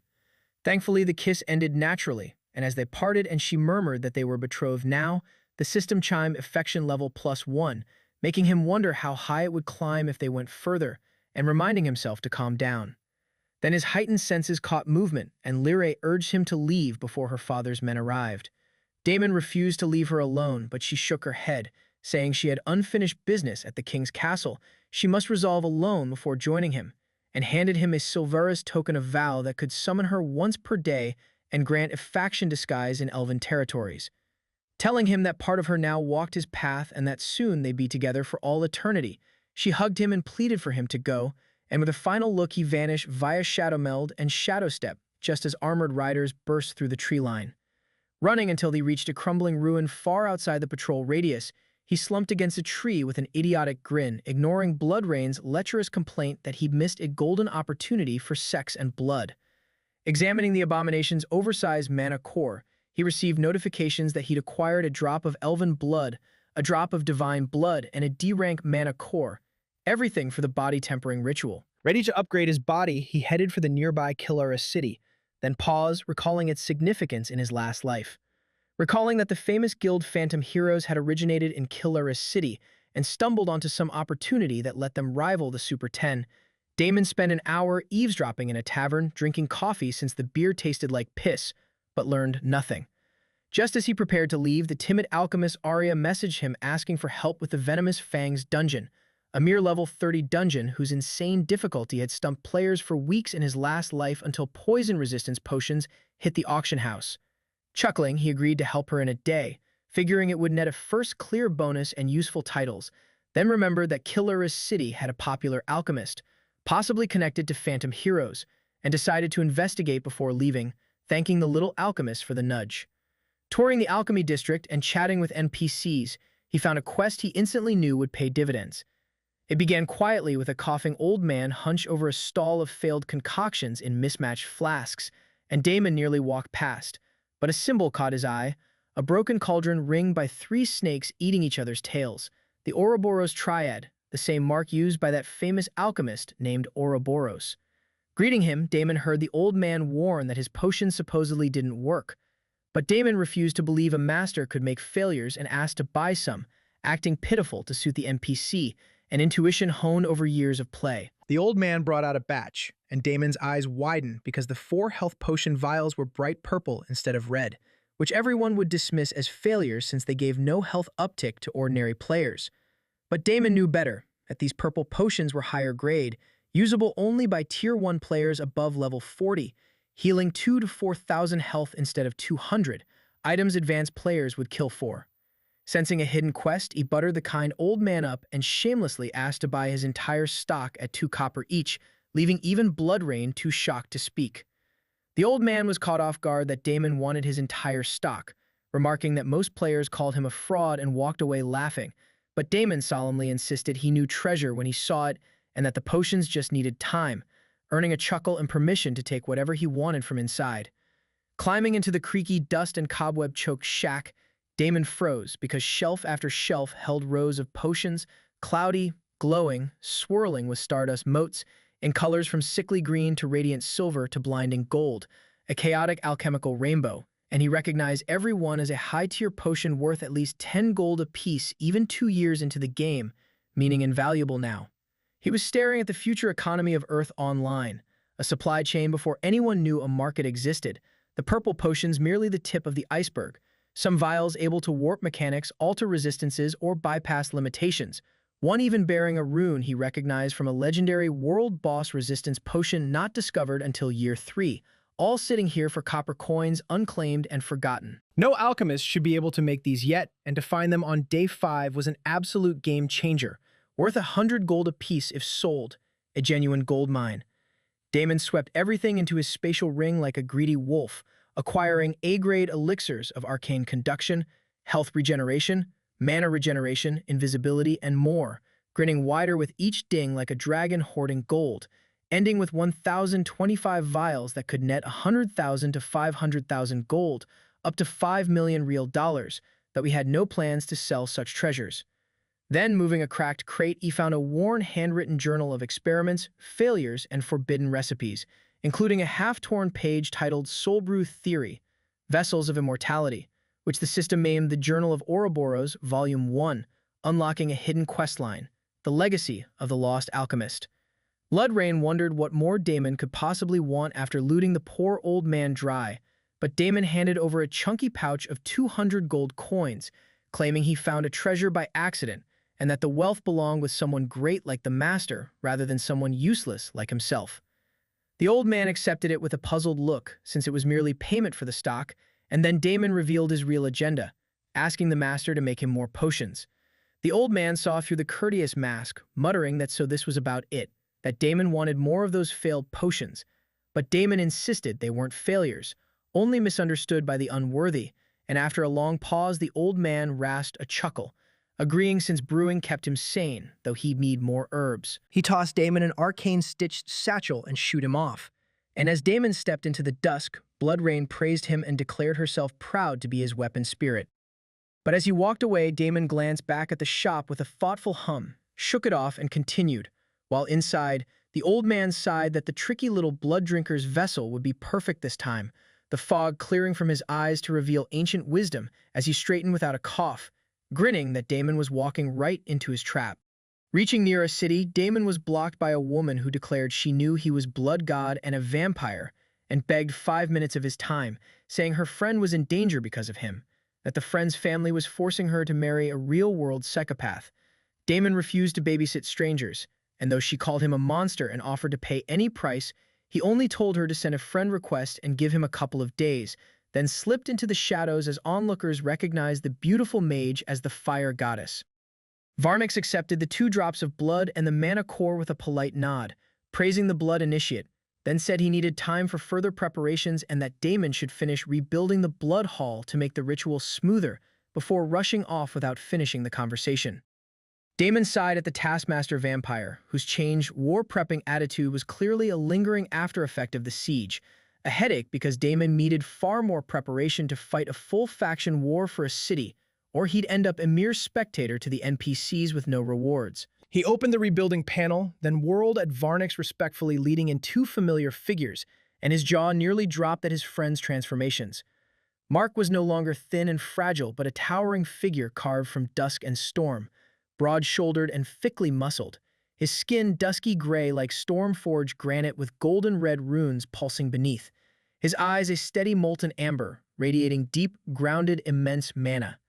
Beside him stood Kate, her hair now long and blood-tinged black, her eyes deep crimson, 6 globes of blood swirling around her and an epic-grade staff in hand, her tomboyish look erased into a divine, alluring woman with a blood-born majesty reminiscent of the ancient vampire queens. Kate grinned at his stupefied expression, and when he managed that she looked terrifying, she laughed that she'd expected him to say hot, while Mark grunted that he was right there. The 3 discussed the trial as Damon led them toward a particular dungeon, and Mark smiled at the prospect of a 30-player raid, eager to show off his new transformation, Kate quietly confident too. Wondering just how much they powered up and reconsidering whether starting a faction war might actually be viable, Damon stopped short of the level 40 dungeon, surprised to find other players, a guild bearing a blue serpent tabard, the Azure Serpents, a Tier 2 guild from his last life. As the trio's combined presence washed over the gathered players, one recognized Blood God and wondered aloud whether his companions were also vampires. A confident voice announced that the method to become a vampire was being published in the guild database, and every head turned to Thorn, the Azure Serpent Vice Guildmaster in scaled silver-blue robes, an original Fury crafter of class evolutions and racial transformations, a decent PvPer but a better loudmouth who in Damon's last life eventually abandoned the guild to become a top-tier strategist. Thorn welcomed Blood God with a mock bow, praised his intimidating companions, and, learning they meant to run the 30-player raid with just 3 people, proposed a friendly competition, both teams running it separately to see who cleared faster. When Damon asked why, Thorn offered stakes. If the Serpents won, Damon would reveal the vampire transformation method, and if Damon won, Thorn would grant exclusive access to a hidden quest chain in the southern marshes his guild had locked down. Thorn boasted that they prepared 2 days while the trio just walked in, needling that maybe Damon wasn't sure he could win, and Damon calmly said deal, startling him. As the Serpents scrambled into ranks, Damon didn't move, his unbothered certainty faltering Thorn's confidence, and he declared they were going in first, telling Thorn not to worry about finding him afterward since he'd come collect the secret quest details himself. The disrespect darkened Thorn's face, and murmurs spread that the trio looked utterly unnervingly unbothered before a dungeon that had wrecked a 20-man group. As Damon's group entered the portal, Thorn sneered at the cocky move, reminded his guild to gulp their fire resistance potions, then hummed back to make a call, telling someone that Blood God was here and would likely stumble out at critical health for an easy pickup, adding that he wanted the woman saved for himself or he'd break off their dealings. Inside, the Serpents faced the temple of the Flame Lord's searing heat and molten rivers, and Thorn laughed that with the only fire resistance potions in the game, he'd see how Blood God cleared it without them. Damon, Kate, and Mark appeared inside to searing heat and a warning that their numbers were insufficient for the 30-player raid, which Damon swiped away, asking how his friends were doing, and both answered they were fine. Grinning that there'd be no excuses, he dashed into the ruins where a dozen magma hounds emerged, embers pulsing in their bodies and liquid fire dripping from their jaws, and rather than form ranks he appeared in the center and cast blood lance, impaling 3 at once, then absorbed their blood to extract a permanent fire resistance passive and a point of fire affinity, exactly what he wanted. Behind him, Mark leapt in like a living siege engine, his ground punch launching hounds like ragdolls, his runes blazing as every movement became a shockwave, while Kate strolled in calmly and unleashed Blood Nova, her 6 orbs bursting into crimson rings that reduced the beasts to ash and fed her regeneration. Within moments, the hall fell silent, and Damon laughed that he overthought bringing 2 beginners into a 30-player raid, calling them monsters, then proposed they bum-rush the dungeon separately. Kate teased that he was sweating too much. Mark offered to clean up after him, and Damon surged ahead via Shadow Step, taking the hardest central path while Mark took the right and Kate the left, deliberately not warning them of the tricks, so they learned combat rather than become brainless, overpowered noobs. Rounding the first corner, 3 flameborn berserkers rose from molten runes, each twice his height and wielding fire-dripping axes, and Damon met the elite encounter by activating Shadow Clone to flank the leftmost and blinking behind the center one, tearing blood cleave across its back and plunging his hands in to drain its essence. But the Flameborns resisted blood magic, meeting raw strength or earth and water attacks he lacked, and as he fell back on innate enhancement and Shadow Step, direct contact with their molten bodies punished him, shaving off a chunk of his health. Damon dipped into his blood archive to refill his health and kept trading blows, juggling footwork, mana supply, and innate enhancement all at once, a taxing balance made worse by the berserker's physical resistance, so that it took 10 blows to bring one down. After a 5-minute bloody brawl, he wore the trio down and drained them, the reward well worth it. 3 fire resistance upgrades and 3 points of fire affinity. 2 more packs of magma hounds followed, giving still more upgrades, until the dungeon's inferno bit less sharply, his fire resistance climbing to C rank and his fire affinity to 6, enough to enable intermediate fire magic, and he cracked his neck, noting he was evolving and adapting. He dashed through a corridor of flame traps his upgraded resistance let him ignore, knowing which to avoid, and heard a crumbling pillar and rumbling growl from Mark's path and a chain of explosions from Kate's, chuckling that he hoped they weren't having too much fun without him. Before the mini-boss gates loomed a courtyard prowled by 37 magma hounds radiating forge-like heat, an encounter most elite players cheesed in his last life via a hidden wall seen behind a flame statue. But Damon had blood to earn, so he surged in with Blink and Blood Lance, carving a fluid, violent path, one swing tearing through 4 hounds, shadow-stepping between snapping jaws to skewer more, and draining every single one's blood essence.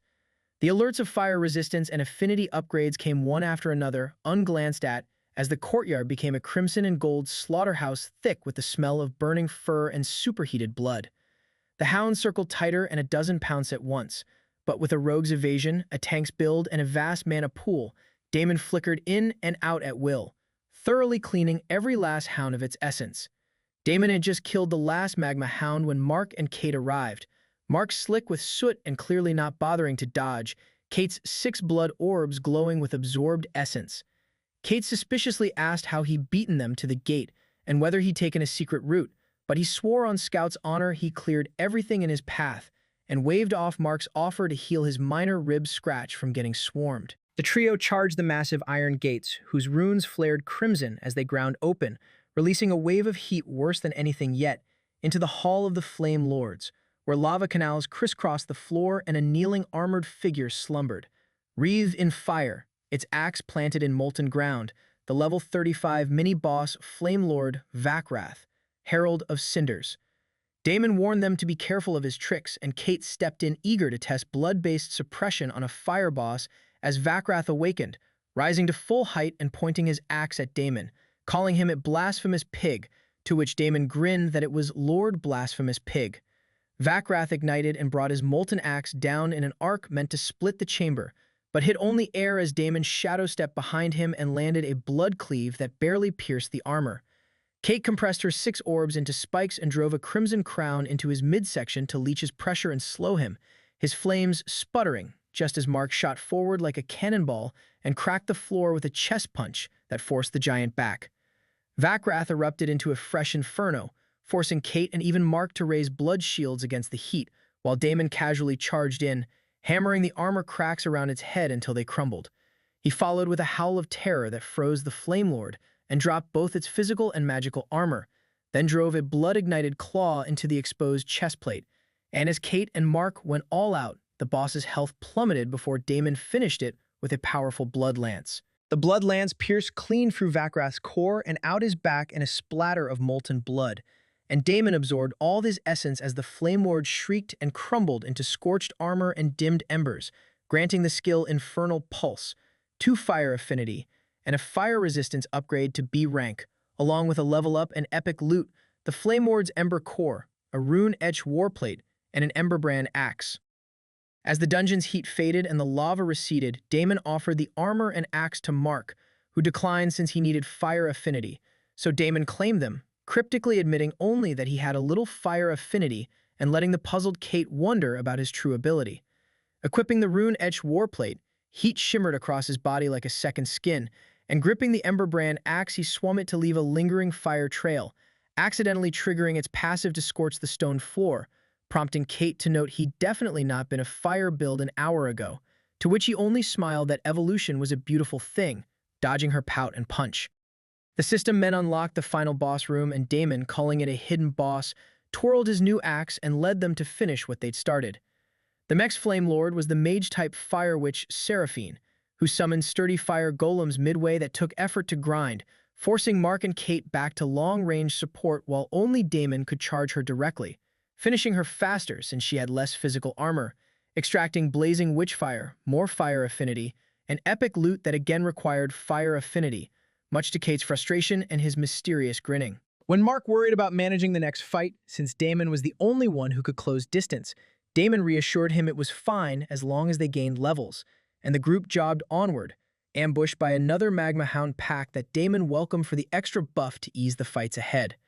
After the Magma Hounds came the last mini-boss, Kael'Zaroth, Flame Lord of Rebirth, guarding a vast furnace chamber where lava veins coursed across the ceiling, a live, tall figure draped in robes of flowing fire, his limbs flickering like coiled serpents of flame. Daemon warned that this one came back stronger after dying and not to blow everything in Phase 1, and when Kate asked if they had to kill him twice, he confirmed it and stepped forward. Kael'Zaroth erupted fire geysers that carved the battlefield into isolated obsidian platforms and declared that only flame endured, that he'd show them the meaning of rebirth, then vanished to rain flame spears, which Mark shattered and Kate's orbs caught. Damon struck when the Flame Lord landed, his ashen cleave erupting in a wide arc that Kael Zaroth deflected like dancing, sneering that Damon's fire was borrowed as he loosed a beam. Damon dove through via Shadow Step to bring his axe down and blow apart the boss's shoulder. Mark leapt in with a gut punch that knocked the Lord into a lava trench, and Kate sent all 6 orbs at his weakest moment, dropping his health below 10%, and Damon shouted that it was coming. Kael Zaroth laughed that the ashes would remember his name, burst into cinders, and a molten phoenix descended to reform him larger, brighter, and hotter as the reborn level 42 Flame Lord. All fire damage boosted 50%. As Kate's shields wilted, Damon charged in with innate enhancement, and thanks to his 15 farm stat points, a shadow step behind the boss, and a strike to a critical point dealt an insane 50,000 damage, stunning Kate and Mark, who'd seen him dealing 4-digit numbers at the start. As they rushed to contribute rather than leech, Damon landed blow after blow, then drove his claw into the dying boss's wound, hoping to extract its rebirth ability, and instead gained Flame Cloak, more fire affinity, a level up, and the dungeon's final gate opening at 100%. Damon clicked his tongue in disappointment at not extracting Kael Zaroth's rebirth ability, but shrugged it off, since a few more raid runs would get it eventually, and this dungeon was already a must-farm for his fire resistance. Checking the loot lifted his mood, an epic-grade Flameheart Mantle whose Ashen Rebirth passive granted it brief invulnerability, and an exploding decoy on failed damage, plus a rare Embervein Signet ring, and he equipped them, Kate teasing that he was getting decked out in a whole volcano set and joking people would start calling him the Flame God, though he insisted Blood God sounded cooler. The final gate groaned open, breathing furnace heat, and inside on a throne sat a figure whose skin shimmered like cracked lava stone and whose eyes burned like twin suns, Ignoros, the great lord of the end times, level 39. He exhaled a coil of smoke and mocked the 3 embers daring to challenge the great lord, then began muttering an incantation. Damon immediately cast Blessed Healing on all 3 to undo the chamber's searing damage, then shouted for them to run, blinking to the right side and hiding behind a monolith while Mark and Kate dash right on raw stats. It was well they did, because the floor became lava, cutting off the center and leaving only briefly stable falling rock platforms, so anyone trapped in the middle had to keep moving as the hellish heat drained their health faster than any potion could restore. Those who made the sides had it far easier, enduring only the normal intense heat in a relative safe zone. But there was a deadline, exactly 30 seconds to bring the boss's health down before all hell broke loose, and Damon, having chosen this dungeon specifically for its secret method, shouted for everyone to go all out with long-range attacks only, and began. Kate didn't hesitate, her 6 blood orbs snapping into orbit and firing one by one at Ignoros, hissing as they disrupted his molten aura, and knowing the fight rested on her as primary long range, she poured everything into conjuring more orbs. But she quickly realized she was mistaken, because Mark tore a chunk of stone wall free and hurled it like a boulder that struck the boss and staggered him, and Kate, refusing to be outdone by dumb rocks, made her orbs juicier, only for a fireball far stronger than the fire witches to zoom past her. She whirled to find Damon grinning with another prepped, using his new gear and fire affinity to fight fire with fire, and her jaw dropped that he was casting fireballs now. Mark added that Damon had also healed them with a divine skill, and Kate reeled that he wielded blood, shadow, fire, and divine, 4 elements, demanding to know how a vampire could even use divine energy and what his class was. Damon only chuckled that he was versatile, chaining Infernal Pulse and Fireball to drive Ignoros toward the lava's edge, and Mark answered on his behalf that Damon had the bloodline of a primordial god, and that Kate should compete with him instead. Bloodrain chimed in, teasing that his girlfriend was intense, and when Damon protested Kate wasn't his girlfriend, the weapon spirit gleefully suggested he tell her about his engagement, making him clear his throat and insist he fill them in later. Ignoros roared and flared like a dying star, but the fight went smoothly, his health dropping to 10% then, between the 3 of them, down to 2, and the fight was nearly done, when the boss suddenly stopped chanting. Damon paused because this wasn't supposed to happen, and the lava splosh as something huge erupted from the pool, a massive lava serpent, the hidden boss that should only appear after the final boss fell, now surfacing mid-fight, an anomaly that awakened as Vorthrix, the eternal flame serpent. Damon didn't wait, shadow-stepping beside Ignoros because long range would no longer cut it, since if they failed to finish the boss within seconds, he gained an insane regeneration buff, and with both the serpent and the boss active in the hellish heat, They could get wiped despite their advantage. But he wasn't anxious, because a backup plan had formed in his head. He struck Ignerosa's back with his Ember Brand axe, shattering a chunk of molten armor to expose the flames beneath. But it wasn't enough, so he put the axe away and summoned a blood lance in his right hand and a fireball in his left, then slammed both into the same exposed point simultaneously. The two spells struck in perfect sync and detonated, the fire feeding off the blood magic and the blood magic feeding off the ambient heat and his accumulated fire affinity. A messy but working convergence that flickered his system message about learning a new skill, which he ignored. Pouring mana, blood energy, and rage into back-to-back attacks, he finally cracked a massive fissure through Igneros's chest, the twin suns in his eyes dimming as the boss reached toward the rising serpent and groaned that he was the end, before Damon grabbed him and drained every drop of essence. The serpent lunged, but Mark arrived like an insurmountable mountain, his fist staggering the beast and holding firm as a wall between the dying boss and the rising monster while Igneros's essence flowed into Damon.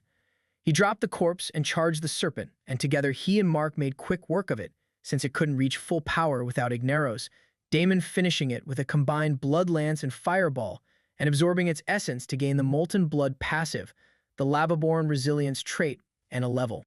With every monster dealt with, the dungeon was finished, and the three logged out just before shutdown, exhausted. In the real world, Damon woke first, and as he watched his sleeping friends, one pair of eyes flashed open. Minutes before shutdown, a group of azure serpents emerged from the dungeon portal in full wipe, their last man being a battered, barely alive Thorn, who spat blood and ordered the team back to rerun the dungeon, certain that if his geared raid had wiped, 3 players couldn't possibly have cleared it. He demanded Bertram hurry over and eyes on Blood God the moment he emerged, then revealed the truth, that the wager had never mattered and he'd never publicized it, because a legendary item holder would obviously clear faster. The real challenge was making sure Blood God didn't escape alive, punishing him for daring to underestimate them. Over the next minutes, the entire guild assembled, about 100 players decked in rare level 20 gear worth thousands of gold, a military blockade rather than a hunting party, spellcasters with charged AoEs at the rear, archers with elemental arrows, warriors and tanks forming shield walls, all of it aimed at tearing Blood God to shreds the instant he set foot outside. Thorn stood in the center growling the name, but as the shutdown timer ran out, there was still no sign of Blood God or his companions, and he realized in fury that they'd logged out from inside the dungeon, vowing to catch him tomorrow. Then a male arrived that widened his eyes in shock, and, as he woke in the real world, curled his lips into a maniacal smile, muttering that Blood God was dead. Meanwhile, Damon sneezed loudly, startling the just-awakened Kate, who groaned about someone thinking of him, and he babbled that that was for hiccups before rushing to support her, relieved and scolding her for scaring them. Kate blinked groggily, her muscles aching, but Damon pulled her into a fierce bear hug, apologizing, because in his last life he believed she abandoned him, when in truth he'd abandoned her, never knowing what horror she'd endured, and he held on even as she wheezed that he was breaking her ribs. Kate wriggled free enough to bop Damon on the head, telling the big doofus she was right here, and not going anywhere, then pecked his cheek and looked into his crimson eyes, the same warm, kind eyes she'd known all her life, only to spring away the instant Mark stirred awake, groaning about feeling weak and wanting to sleep. When Kate joked they might need blood, Damon agreed he was dead serious, recounting how he'd nearly killed someone when he first woke as a vampire, and Kate fretted about where they'd find blood without ending up as government lab rats. Then Mark's weakness vanished into seriousness as he revealed their mother was back with her latest sleazebag, a defense attorney named Hector from a hotshot family, demanding a family dinner tomorrow. The siblings vented bitterly about boyfriend number 17 and their mother's retreat that never lasted, while Damon started coffee, and the 2 new vampires caught the scent and mobbed him, Kate kidnapping his mug and both freezing in disbelief at how unbelievably good coffee tasted now. But Mark's mood soured as he confessed he feared he'd lose control at the dinner and do something he'd regret, betraying Damon's trust, and Kate urged him to just block her, that their mother didn't deserve them, and they couldn't keep falling for her act, storming into the bathroom with tears in her eyes. Damon, unsure how to console them, offered that Mark could go if he could keep control, suggesting sunglasses for the crimson eyes, but Mark gave a bitter laugh that the woman hadn't come when her own daughter lay dying, so he no longer needed closure and would block her after all. Kate returned puffy-eyed in Damon's oversized hoodie, wanting to fetch clothes from their old apartment, and when they invited Damon along, he begged off, too exhausted, collapsing on his bed and setting a 3-hour alarm as Kate tucked a blanket over him and the siblings left together. Mark fumbled with the keys to the old apartment he hadn't seen since Kate collapsed, everything feeling like a lifetime ago, and beside him Kate stood unusually quiet, hooded and sunglassed against the overcast light. When the door creaked open, both stopped, because their mother was already inside, lounging on the couch with a wine glass and cloying perfume, a sharp-suited middle-aged man beside her with hawk eyes full of dollar signs. She feigned warmth, chiding Mark for not answering her texts and cupping Kate's face with worry about whether she was eating, oblivious that Kate had just survived a life-and-death ordeal, then introduced Hector and announced a family dinner reservation with no excuses. Mark moved to protest, but Kate cut in with a flat, okay, refusing to meet his disbelieving eyes as their mother beamed victoriously. They changed into the too-tight, too-red dress and clothes she brought, Hector's eyes never leaving Kate, whose transformation had made her taller, more radiant, and impossibly alluring, as if she no longer belonged to this mundane world. At the classy restaurant, dinner was a tense parade of pretenses, their mother bragging about Hector's career, Hector bragging about himself, Kate nodding politely, Mark silent, until Hector leaned over and placed his hand on Kate's, saying she should let her hair down and show off her beautiful neck. Kate froze and Mark shot up, demanding he take his hand off her, but their mother hissed at him for behaving childishly, while Hector laughed it off as a compliment. The waiter then accidentally poured wine across Kate's chest, deepening Hector's leer at her exposed skin, and their mother dramatically urged Hector to help her dry off. When Kate rose for the restroom and Hector moved to follow, Mark's hand shot across the table and gripped his wrist, telling him to sit down, while their mother snapped again for Mark to stop acting like a thug, insisting Hector knew the owner and only wanted to help. Mark tightened his grip until Hector winced and asked whether his mother was naive or finally ready to sell her own daughter for money, freezing the table and turning the air razor sharp. When she hissed how dare he and launched into a performance about sacrificing everything, Mark cut her down with ice, that she'd sacrificed nothing, that she'd run off to Bali while Kate lay in the ICU without even a call, and that he was done with her. Hector tried to defuse it, but Mark warned that if he touched Kate again, he wouldn't stop at the wrist, so Hector smiled and sat as 5 of his men walked up behind him, weapons barely concealed, and Mark gritted his teeth, realizing his mother had dragged him into deep trouble again and briefly weighing killing them all. Then a cheerful, lazy voice cut through the tension, Damon strolling in hands in pockets, claiming their whole college batch was waiting outside and apologizing to Auntie for stealing Mark and Kate away for a long-planned reunion. When Hector asked who he was, Damon tilted his head and asked whether it mattered, and as one of Hector's men shifted, Hector stopped him, whispering not here, too public, to let them leave, follow them, and grab the girl no matter what. Damon quietly gave Kate his hoodie over her ruined dress and led them out, Mark following in silence, no longer bothering with either his mother or Hector, and behind them they heard her profusely apologizing and calling her own children mannerless brats who needed to be taught, Hector vowing to teach them a lesson, especially the daughter, their mother laughing agreement. In the cab, Kate silently sobbed on Damon's shoulder, and back home she went straight to the bathroom while Mark punched a dent in the wall, seething that their mother had laughed. Damon asked whether they'd thought about using their magic in the real world, then left to tie up loose ends, refusing to let Mark come because he couldn't do this yet, and vanish into shadow. Damon shadow stepped into a nearby alley, still lacking full real-world control, so appearing in front of Hector's tailing man rather than behind, grinning an apology for startling him before the man could even draw his gun, then slashing his throat and drinking the fresh blood energy.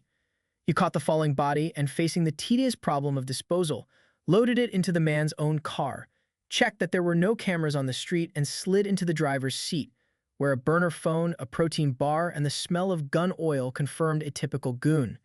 The car's GPS revealed recent routes, one location standing out, Wexley Heights, a posh gated community the car had visited an hour before dinner, and Damon grinned that Hector had considerately left him a direct trail to his den. Pocketing the burner, he read its last message, that the girl had been identified and was to be secured after extraction, and his fingers cracked the screen as he pulled into traffic, melting in like any late-night driver for the hour-plus drive out of the city, farther from the warmth of Kate trembling against his shoulder. The Wexley Heights gates opened for Hector's recognized vehicle without a question, and Damon drove past mansions to the one where the route had begun, its driveway full of cars, and parked before his silhouette vanished from the seat, his face wrapped in torn shirt fabric leaving only his crimson eyes. He appeared behind the first of 10 outer guards and ended him in a second, draining his blood, then worked through the rest clean, clinical, and silent, a hand over each mouth, the other piercing an artery, leaving no trail. Crouching by the garden wall at the last guard's fall, he surveyed the lit mansion through arched windows and heard men laughing and drinking. Then his eyes widened and his fists clenched. Because inside, Hector was slapping around Mark's mother, snarling at her to lure her daughter or be taught a lesson. Damon exhaled in relief at the mother's words, because both in this life and his last, Mark and Kate had insisted they'd given up on her. Yet pain always trailed those statements, since no matter the betrayal or absence, a child's heart could never fully shut the door on a mother. Hearing her beg Hector to do whatever he wanted with her but leave her kids alone, Damon understood the truth, that she hadn't completely given up on them, that though naive and gullible enough to trust men like Hector, she was suffering in silence rather than trapping her own daughter, a line she hadn't crossed, and that was enough for him. He never planned to save this woman, but for his friend's sake he decided to, because leaving her would leave a deep scar in their relationship and their hearts, and maybe a second chance waited for everyone. He appeared behind Hector mid-monologue and drove his hand through the man's side like a spear, whispering coldly that he talked too much, then sent him stumbling into a table of shattering liquor. As the goons drew weapons with yells that never reached full volume, Damon moved like a storm, and in under 20 seconds the room was drenched in silence and fear, only Hector wheezing and crawling. Damon crouched beside him, crimson eyes glowing, telling him he should have run when he had the chance, then drained everyone dry. With the near-unconscious mother spared the sight, he carried her out, piled the corpses, and used his shadow daggers to reduce them to an unrecognizable, bloodless meat mountain, hoping it would read as a gang fight rather than a vampire feast, wrapping the woman in cloth to look like carry goods. Knowing no measure would fully hide the coming mess, but that linking it to them would be hard, he slipped out, later down alive but shallow breathing behind a warehouse, and called Mark. Mark arrived soon, having taken the nameplate off the car and driven over, luck sparing him from cops, and Damon knew hiding after such bloodshed was a fool's errand, that the only realistic hope now was time, because ever since he broke Kate out of the hospital he'd known this day would come, just not in the game's first week. They needed to run tonight, to vanish into some corrupt third-world country and blend in until doomsday, so Damon weighed thin identities, borders, and cash reserves while they moved the unconscious mother into the back seat, Mark noting she really hadn't sold them out, Damon agreeing, Mark saying he still wouldn't forgive her, and Damon telling him not to let that be his chain, and he'd done all this for the two of them, not her. They drove to a government rehab center and left the beaten woman on the emergency intake steps, and when Damon asked if Mark was sure, Mark insisted it was self-preservation now, that he had Kate to think about and Damon his parents, and if she survived, she survived. Damon turned to his own headache of packing up his family, his easygoing parents the easy part, especially since the just-announced gold to dollars conversion had the internet in an uproar and would let him lure them with a fat bank balance. But his unsupportive brother and worse sister-in-law would be hard, though he resolved to be the bigger person for his jolly little niece's sake rather than hold petty grudges. Back at the apartment, Kate sat by the window with 3 packed duffel bags, one of them Damon's, which she packed for him, her red eyes betraying her composed face, and when she asked about the mother, Damon said she was safe. Mark locked the door behind them as they left to run, and as Damon opened the outer door, a familiar, unforgettable face stood before him, the ice-cold beauty neighbor with her blonde hair and impossibly blue eyes, and as he stared slack-jawed, an old figure quietly appeared beside her. The Dumbledore-bearded old man chuckled about whether Damon meant to flee to India, Thailand, or the Philippines, acknowledging he was powerful but warning of hidden forces beyond his imagination, saying he'd come because he didn't want to see Damon defeated before his story truly began. His ancient eyes made Damon feel like a teenager playing at being dangerous, and Damon reeled that the man knew he was blood god, and that he couldn't sense either him or the cold beauty at all. Though he weighed a surprise attack on the mysteriously powerful old man, the elder calmly told him to stop plotting, that he'd come for peaceful negotiations, and that if he'd wanted Damon dead, he'd already be ashes. The blonde woman spoke, sharp as cut glass, that Earth Online was no longer a game, but a proving ground and a beacon for war, and the old man added that the game's factions reflected real ones, ancient empires and gods who've forgotten their names, all of whom Damon had drawn the attention of, meaning he had only 2 paths, rise now and gain strength to stand, or fall and become a cautionary tale. Seeing Damon would never trust his words, the old man offered a gift instead, tossing him his small green skill crystal, and Damon recognized it instantly, stunned that a game item could appear outside, wondering if items could now be taken out of the game. Mark stepped forward, offering to test it first, and though the old man said anyone could use it, Damon firmly refused to let Mark take the risk, needing to confirm himself whether items could truly leave the game, since if so, everything would change. Stating this didn't mean he agreed to anything. He crushed the crystal, and his eyes widened as a warm, pulsing new tattoo appeared on his wrist, the old man revealing a matching one and telling him to touch it. Rather than obey, Damon willed the tattoo to activate on his own, and vanish from the real world to stand in the familiar, sizzling Flame Lord dungeon. The uncollected drops still littered exactly where they'd left them, proof this was the same real instance, now accessible with just the tattoo, no gaming gear or electricity required, possibly meaning unlimited game time. He smiled bitterly at calling it a game at all, since this was just another world he could teleport to and from, and wondered how the old man had obtained the crystal and tattoo, whether all the super guilds had such unrestricted access, which would mean he was no longer fighting mere players but those blessed by the gods and perhaps the gods themselves, who did not play around. Resolving he needed far more training, more enemies to devour, and above all time. He touched the tattoo and willed himself back, reappearing in a ripple of red smoke to Kate's gasp and Mark's relief, his crimson eyes glowing brighter, and told the old man he was listening now.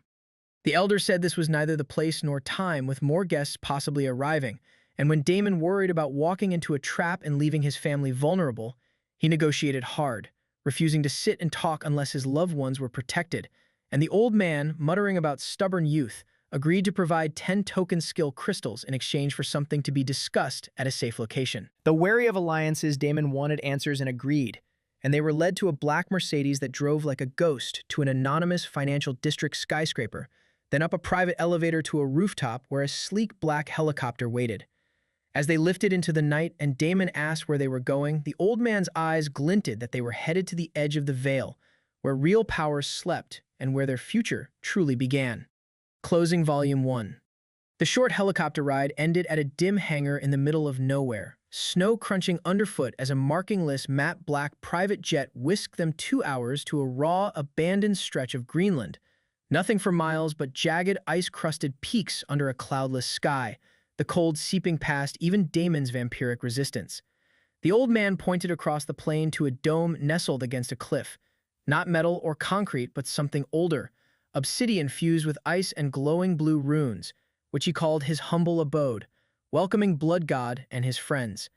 The dome's split entrance peeled open and warmth engulfed them, and the old man mentioned he'd already brought their mother, now stable in the East Wing under monitoring after his best doctor treated her.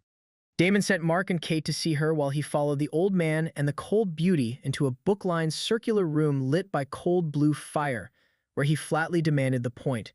The old man introduced himself as Artemius, guild leader of the Frozen Throne, and the cold beauty as his granddaughter Silvara and one of their strongest assets, whom Damon awkwardly acknowledged, relieved his near draining of her remained unrevealed. Artemius laid out his offer: sanctuary, resources, forbidden knowledge, skill crystals, unlimited gold, and real and game world support, in exchange for Damon joining the guild as an elder answerable only to him and contributing significantly to its rise. When Damon asked what contribute meant, whether leading raids or running errands, Artemius said nothing so mundane, that he wanted Damon to be himself, the blood god, to shake the balance, conquer territories, and make the world fear and follow him, asking only that when the time came he raise his flag in the Frozen Throne's name. Damon leaned back and guessed there was a real war coming, inside the game and out, and that Artemius wanted him as his executioner, but the old man smiled faintly and corrected him, that he wanted Damon to be their spear. Damon sipped the tea, shocked to find it as calming as if drunk within the game, and after savoring it noted that, like the tea, the offer was too good. Unlimited resources, knowledge, power, and safety. Artemius sweetened it further, offering the full resources of his family and even marriage to any descendant of Damon's choosing. And when Damon raised a brow, asking even the granddaughter, Silvara's gaze turned frosty and the room's temperature dropped, though Artemius only laughed that if both were willing, they had his blessing, drawing an outraged grandfather from Silvara. Damon casually said he was only joking, just as they were about him joining the guild, and Silvara's icy stare demanded whether he understood what was at stake. But Damon, utterly unbothered, suggested it was Artemius who didn't understand what he was asking, and told them to stop wasting time and discuss what they really wanted. When Sovara bristled at his ingratitude, Artemis cut her off, saying it was fine, that he hadn't expected Damon to take the deal but had to try, and Damon sweated inwardly at how easily the fox accepted rejection after dangling so tempting a prize, wondering what he truly wanted. Artemis then proposed a looser arrangement, not guild membership but alliance, occasional paid missions in exchange for fair pay, asking only that Damon not raise his sword against the family without just reason. And Damon, seeing value in a few allies rather than making the whole world his enemy, agreed for now, stipulating he didn't work for free or take orders, which Artemis reframed as project-based collaboration. Then Artemis rose and mentioned Damon's first mission could wait until he'd rested and greeted his family. And when Damon startled, the old man laughed that his entire family was here, his brother in particular paranoid about being kidnapped by aliens. Dreading the reunion with his brother and sister-in-law, Damon brightened when Mark entered, immediately guilt-tripping his friend into explaining things to his family without revealing vampires or the manhunt, and Mark groaned that Damon was such a bastard. Mark glared over his shoulder as Damon strolled off with a yawn, calling out that Damon owed him 10 lifetimes of favors, and Damon lazily told him to put it on his tab.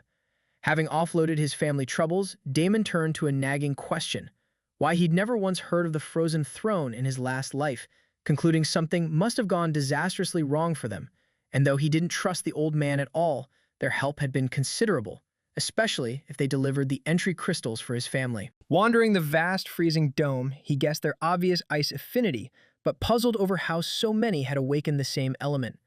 Sensing someone, he called out, and a young man with silver blue eyes and a fresh scar stepped from the shadows to summon him to the arena, hostile that a blood-sucking outsider was here and warning that in the frozen throne power was earned or taken. Recognizing a test, Damon said he had no time for their theatrics, but was curious about their abilities, warned the youth not to come at him unprepared, then attack without waiting, claws aimed at the throat. The youth reacted faster than expected, ice erupting into a crystalline shield at cracked but held, then forming a jagged gauntlet. But Damon, playing the big bad vampire and drawing on 3 years of real life and death combat, overwhelmed the trained but merely trained fighter, each exchange faster than the last until a low sweep of blood-infused energy sent the youth crashing through an arch. Crouching beside the downed man, Damon advised him to learn an opponent's weakness before attacking, asked how they converted internal energy to mana, and vanished, saying he'd come to the arena when ready. Then Artemis appeared, rebuking the youth for provoking a fight he couldn't win, and remarking that Damon had given the whole family a gift by showing them exactly where they stood and where he stood. Damon used the tattoo to return to the Scorched Flame Lord dungeon, grinning at the convenience and examining the swirling, seemingly endless green-black sigil on his wrist, wishing he had it in his last life. He collected the remaining loot, notably a fire-resisting snakeskin shirt he donned, then accepted all his pending notifications, unleashing a cascade of system-wide announcements. The first clear record, a silver-ranked chest, a second key fragment to the Golden Throne bringing him to 2 of 3, the Ashwalker of the Flame Lord's title, gold, and the rare bracers of the Great Lord with flame rebound and an enemy pulling active. Whistling as he equipped the bracers, his fire resistance now stacked so high that combined with the Ashwalker title and snakeskin shirt, he could nearly walk through lava unsinged, a set that would soon be outgrown but useful for the next run. He studied the Golden Throne key fragment, now revealing he needed one more to understand it, then publicized his record.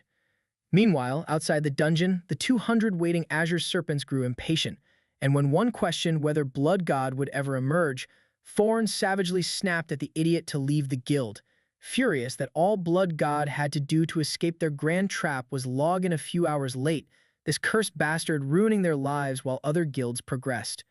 Yet a silver lining remained because once Blood God finally showed, their new friend would ensure he never escaped, and his legendary item would be theirs, letting them overtake everyone in a blink. Thorn's words rallied the guild, and to hide their true purpose, they staged a whole drama about farming beasts and controlling the dungeon area, every member secretly waiting calmly for their prey. Then the next second, Thorn and every guild member stared in shock as a new system-wide notification flashed before them. The announcement declared that Blood God, K8, and Zero had achieved the first clear of the Temple of the Flame Lords, and the forest fell deathly silent as players gaped, Thorn's jaw dropping, someone mumbling that just the 3 of them had cleared it while inside the whole time. Then a shadow-shrouded figure stepped out, and Damon casually noted he'd forgotten about their group, laughed, and dove straight back into the dungeon, since its higher difficulty levels had unlocked and he wanted more fire affinity, resistance, and skills, plus his skill combo to test. The guild stared in stunned humiliation as he vanished, someone realizing he now owned the place given the record time, Thorn's grip whitening on his sword as he seethed that blood god was mocking them, though no one dared move under his unsightly expression. About an hour later, Damon emerged again, having solo cleared the difficult level, his friends' names now absent from the announcement, and waved off Thorn, asking for a couple more hours before diving back in. Thorn's nerves frayed as he realized the man was clearing a 30-player raid alone across mode after mode, when Bertram finally arrived bearing a heavyweight ally, Magicka, top mage of the Dominion Guild with 10 dungeon records and epic gear whose firepower had burned hundreds in the previous day's guild war. Thorn, pale that this man had cleared 10 dungeons when they couldn't manage one, bowed, and Magicka said slippery prey was worth hunting. Thorn then proudly produced 2 scrolls, a space lock seal and an equipment lock seal that would suppress teleportation and item effects within a 500-meter radius for 10 minutes, boasting Blood God couldn't teleport out or use his legendary item, and that his gear would surely drop, with the graveyard covered for a re-kill. Impressed, Magicka agreed 10 minutes was more than enough, and the guild rearranged into a flawless multi-directional ambush, planting traps and barriers, so that this time there truly would be no way out for the Blood God. Damon happily blasted through the dungeon, his full fire set shrugging off the heat as he slaughtered every monster, restless because so much lay beyond his control, his family now at the mercy of unknown people whose deal the old man could revoke at will, driving him to grow stronger fast. Deciding to focus on dungeon clears for the Golden Throne event, his alchemy quest, and a haul of stats and skills, he unleashed his new fusion attack, Crimson Fire Lance, a merger of Blood Lance and a tiered fire spell that tore through an elite mini-boss like paper and detonated a crater where 5 enemies had stood.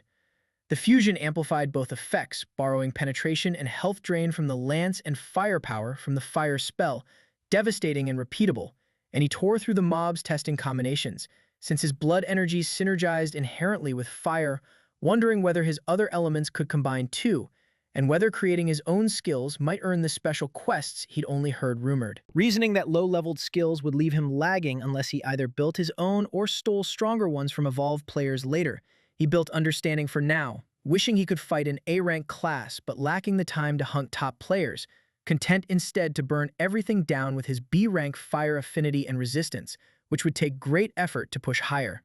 He cleared hard mode by brute power since only the temperature changed, and left nightmare mode for later since it truly required a full 30-player raid, then publicized the hard mode record.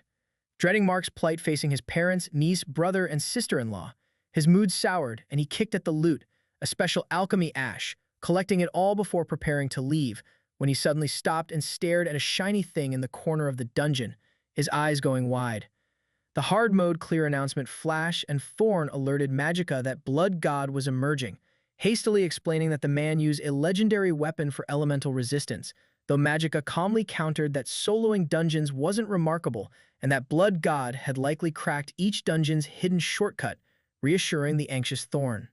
Then a figure walked out decked head to toe in flashy red and gold epic gear with a great axe, so unlike the player who'd entered that even Thorn and Bertram stared slack-jawed at the generous first clear drops, until someone shouted that Blood God was here and Thorn instantly activated both seals, a blue dome locking teleportation and item effects for 10 minutes. Damon merely tilted his head at the dome with amusement rather than panic, groaning dramatically that he couldn't use the set he'd worked so hard for, infuriating Thorn, who ordered everyone to blast him and charge with his warrior skill, Judgment Breaker.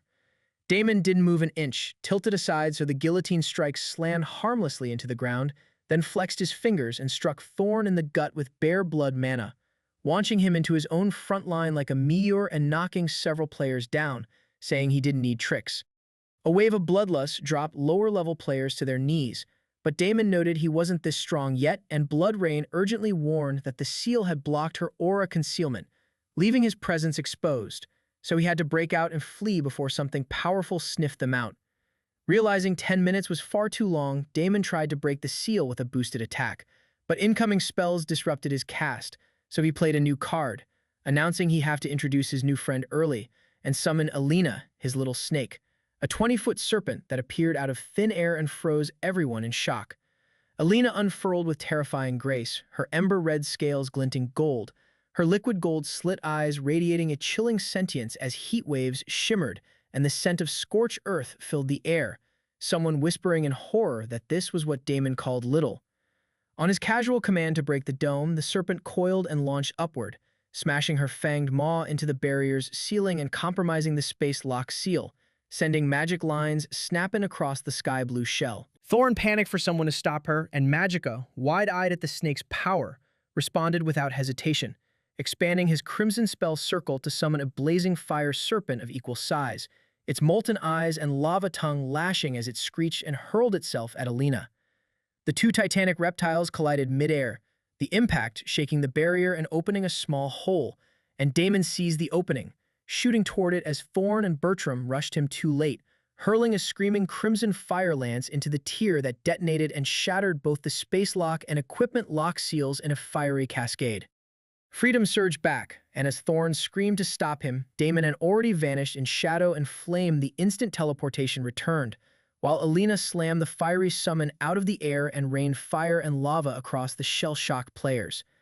Damon then reappeared right behind Magica, greeting the fire guy with a grin, thrilled his prayer for a strong player had been answered, and though Bloodrain, having redone his concealment, urged him not to fool around, he couldn't let the golden opportunity go, slashing the mage's throat and draining his essence to gain Ember Serpent invocation. Dismissing the snake, he escaped to the Niera vampire lair, having sensed several powerful non-NPC auras descending on the dungeon area as he fled, his hands still shaking at the narrow escape from certain annihilation, realizing even idiots could stumble into the right trap. Shaken, he submitted the last mana cores from his 3 Fire Temple runs to complete the Blood Hall rebuild. The moment Damon submitted the final mana cores, the Blood Hall restoration hit its targets and advanced from crumbling ruins to a Tier 1 shattered sanctuary, thick mana surging through the lair as pillars rebuilt themselves, coffin alcoves sealed with fresh glyphs, and the floor reshaped into a radiant mana circuit. He was rewarded 10,000 vampire reputation, the founding pillar of Blood title, and a sanctuary nexus, along with the next quest, sanctifying the sanctuary, whose absurd Tier 2 requirements demanded 1 billion gold, 1 billion blood essence, surviving a 3-wave raid, recovering 3 relics, and binding a sanctum guardian. Damon clicked his tongue that after all that grinding he'd gotten only reputation, rumbling that the stingy vampires hoarded noble titles like dragons hoarding princesses. Right on cue, Varnix arrived, revealing that finishing the first rebuild stage had been the secret requirement for the body tempering ritual, whose materials were finally ready.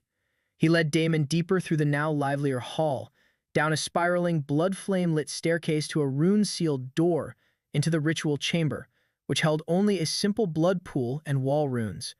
Varnix warned it was no spa but a crucible, that the runes were carved from the last vampire king's gravestones and the pool held ancient bloodlines, and that Damon would either emerge stronger or not emerge at all.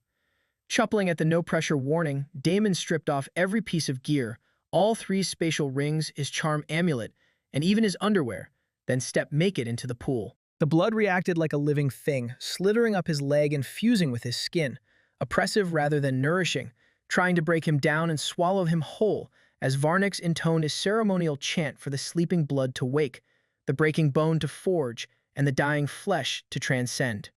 Then the pain began, the blood igniting inside him like fire beneath his skin, tearing him apart and reforging him with a forge hammer's cold cruelty, his skin cracking like parchment, only to be instantly reknit. Damon failed to hold back a raw, guttural scream as the blood surged into his core, boiling his insides and ripping every nerve apart, a pain like dying over and over, and he finally understood that Varnix's warnings hadn't been dramatic flair. The ritual was genuinely trying to kill him. His screams echoed unanswered while Varnix watched impassively like a smith observing metal in a forge, and visions that weren't his slammed into his mind, a vampire king draining an army, a fire-haired queen whispering to a lake of blood, a laughing child buried alive in a bone coffin. Then something even more ancient stirred awake, and the boiling storm abruptly quieted to eerie silence, the blood neither rejecting nor finishing absorbing him but yielding, completely submitting, which wasn't how it was supposed to go. A deep heartbeat thumped, Damon's heartbeat, and all the pool's blood rushed into his body like a starving tide meeting its master. So much essence that Varnix staggered back, whispering that no vessel could withstand it. But Damon wasn't merely enduring it, he was devouring it, the blood rewriting him. When every drop was licked clean, Damon opened eyes that were no longer red but glowed a swirling black gold like twin eclipses, and Varnix dropped to one knee, whispering. At Blood God, no, Blood Primordial had returned.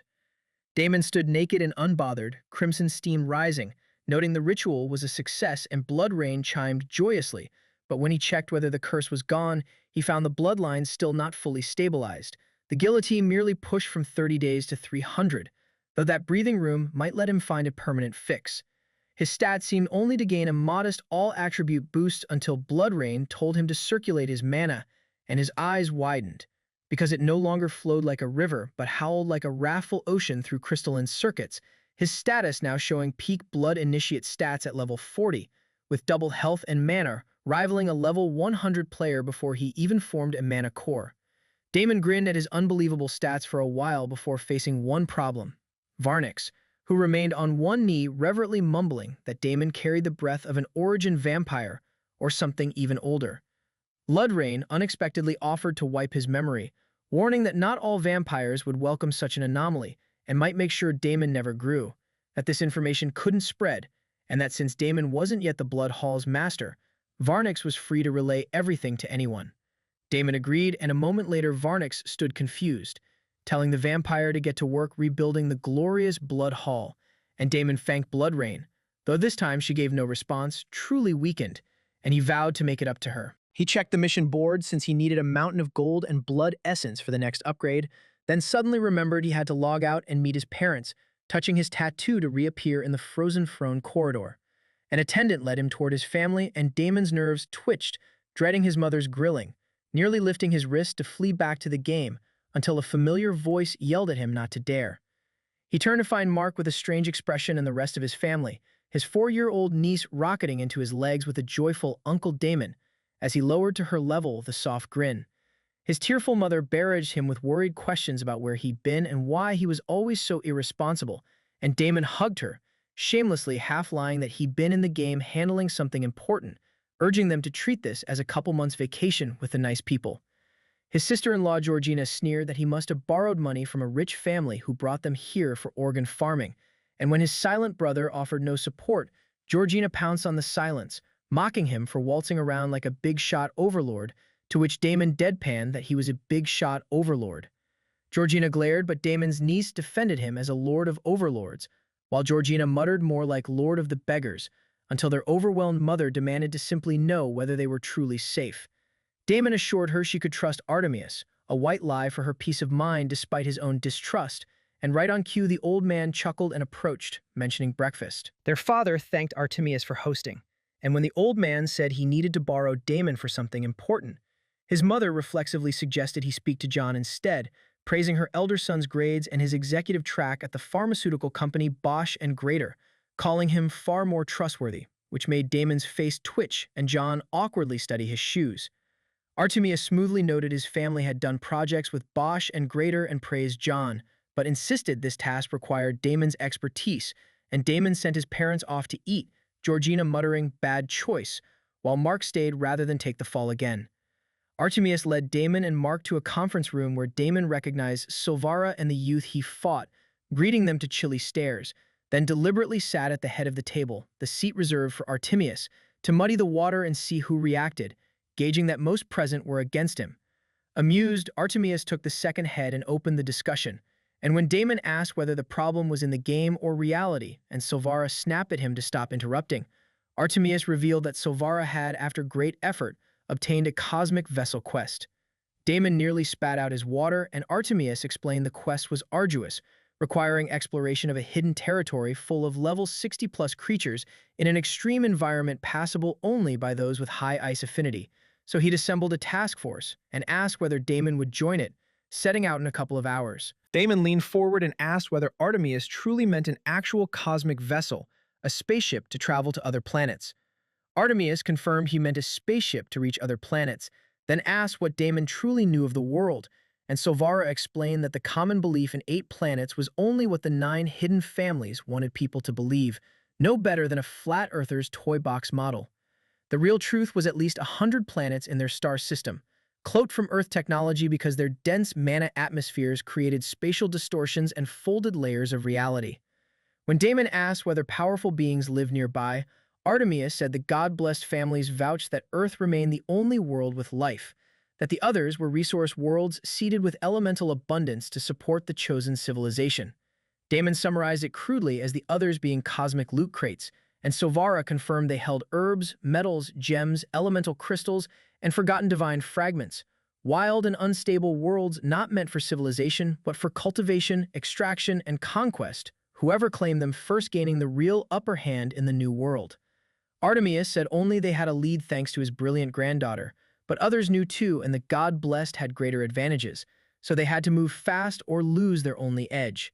Yet only one thought ran through Damon's mind, that this cosmic vessel quest had to be why the frozen throne never existed in his last life, the very quest they were so proud of having brought them extinction, now playing out again, except this time they had him. He interrupted, suggesting they make everything solid before sticking their heads into outer space, and when Sovara bristled, Damon proposed level 200 as the benchmark. The room erupted that months of waiting would cost the opportunity, but Artemis agreed the level 200 benchmark was wise to ensure the team could handle what lay ahead, treating any catastrophe discovered meanwhile as a fortunate delay. As the meeting dispersed, Damon asked Artemis why he'd never accepted a god's blessing. Artemis paused at the door, admitting he'd been offered a blessing many times, since the gods were generous when they wanted something, but that he was a proud man with few years left who saw no reason to submit to another, expecting Damon of all people to understand. He warned that power was a seductive chain that wrapped around the neck like a gift worn gladly until one forgot the sound of their own voice, then walked away, leaving Damon musing that the old guy wasn't too bad. Sovara, uncharacteristically soft, said Damon had no idea how powerful her grandfather truly was, then cleared her throat and sharply ordered him to assemble in Trendolin City in 2 hours without being late, and when Damon called after that he'd probably be late, she kept walking. Mark asked if he really would be late, and Damon shrugged that he was too curious about a quest he'd never heard of. 2 hours later, Damon stood in Trendolin City, the northernmost city ringed by snow-capped mountains, its air thick with ice mana and shimmering snowflakes, guessing Sovara had started here through sheer luck. He found the meeting pub where the team had gathered, and when Sovara snapped that he was 5 minutes late, he shrugged, only for her to add they were still waiting on 2 more allies, making his face twitch that he could be late while they still waited, and he wandered off. As Sovara huffed, Kate advised her that Damon didn't respond to micromanaging, but a family man named Mendoza cut her off, telling her to show gratitude, until Sovara reined him in. Hurt but unwilling to burden Damon further, Kate excused herself outside with Mark, while inside the clan mocked the level 10 siblings, until 2 figures entered, one in flashy fire gear and one a golden sheen priest gown studded with gems and runes, both radiating power and beauty. Mira apologized for the delay, and Mendoza eagerly welcomed the fire goddess and the famous healing goddess Aurora. Damon wandered Trendolin City's frosted streets, remembering little except a popular mage from here who, oddly unrelated to ice, had unlocked a special monk class and become a famous independent player courted by all 10 super guilds before joining one and vanishing, making Damon suspect something had made him subservient. Reflecting that the Super 10 likely operated before formalizing at year's end, he wondered whether they already knew of him, resolving to be careful revealing his true skills, since his real explosive bloodline potential would provoke an inevitable clash he needed to prepare for. He accepted a few quests and asked fruitlessly about the monk class, then prompted by Kate and Mark's messages, headed back only for his expression to change as he caught the tantalizing scent of a certain woman's blood. As the group filed out of the pub, Sovara first, then a line of cold men. At the end came 2 familiar faces, Aurora and the fire goddess who'd once threatened him, and Damon chuckled that they had to be kidding him. When Kate asked if he was okay, he said no, but that he was about to be very entertained, and right on cue, the fire goddess Mira rushed him demanding what he was doing here, to which he shrugged that he'd been invited, while Sovara smoothed over the grievance. What truly unnerved Damon was that Aurora, the tyrannical battle priestess who'd stood atop the world in his last life, and whom he'd aggroed repeatedly, said nothing at all, barely looking at him except when he wasn't looking, almost shyly, making him wonder if she was plotting something devious. The group set out into the deepening cold, until Mendoza sneered at Kate and Mark still keeping up. Damon growled at him to stand back, and a huge pack of snow wolves suddenly surrounded them. The snow wolves moved like ghosts, at least a dozen with ice-blue eyes, but these weren't ordinary beasts, far stronger than dire wolves and capable of magic. Their leader a warhorse-sized Frostfang Alpha, a level 55 rare elite that made the party freeze. Damon didn't plan to interfere at first, wanting to see how the elite group handled itself and to farm ice affinity, and when they burst into action he joined but revealed only his shadow and blood abilities to maintain the robe vampire theory, splitting off a clone and engaging 4 wolves. He acknowledged Silvara's genuine skill, but found the rest of the Frozen Throne only slightly above average, while Kate and Mark, told to play it down, handled just 2 wolves each. Mira and Aurora were in another league, the fire goddess commanding flames like a warlord and Aurora weaving golden shields while searing lunging wolves, a predator in a priest's robe, and when their gazes met, Aurora's eyes widened before she looked away, and her attacks quietly grew stronger, reinforcing Damon's certainty she wanted to kill him. He finished his wolf and extracted its essence to gain frostbite, observing that the team survived only thanks to Aurora's healing, wondering if Artemius and Silvara were the only truly talented ones in the family, though a couple of men were above average. The group ganged up on the Frostfang Alpha, and when it rained ice javelins and 3 of the 8 failed to dodge, Aurora bailed them out with a divine shield, but Damon snaked in at the crucial moment to grab the boss, bleed out its last health, and absorb its essence for 2 ice resistance, snatching the loot too. When the others glared, he reminded them party experience was shared equally, and Silvara, after the pack fell, called a 10-minute rest and told him not to slack, earning a casual salute. As the wind bit through his coat, Damon watched Mendoza distribute recovery potions, and when Damon pocketed his in his ring, Mendoza grimaced that it wasn't for hoarding and selling, but for recovering now. Damon chuckled that he had used it, and maybe Mendoza needed to check his eyes, and when the man flared at being called a liar, Damon shrugged, sending Mendoza off muttering that everyone would soon see.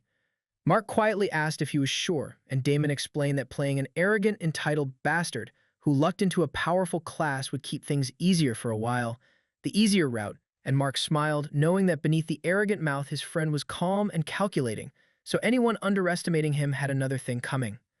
The 3 quietly pocketed their potions too, none of them having gone all out or needing recovery. The group set out again, and to everyone's annoyance Damon beat them all to the kills, dramatically drinking blood with exaggerated moans about vampires needing their food and pocketing every drop, drawing unsightly looks while Aurora alone blushed unnoticed beneath her bundled layers. Silvara distributed more ice resistance gear as the cold worsened, announcing they neared a cave to rest before the summit and warning the cold was the real enemy. Damon kept an easy pace at the back, secretly satisfied with his haul from the elite-rich area, when his senses caught something and he shouted for everyone to stop, that it was dangerous ahead.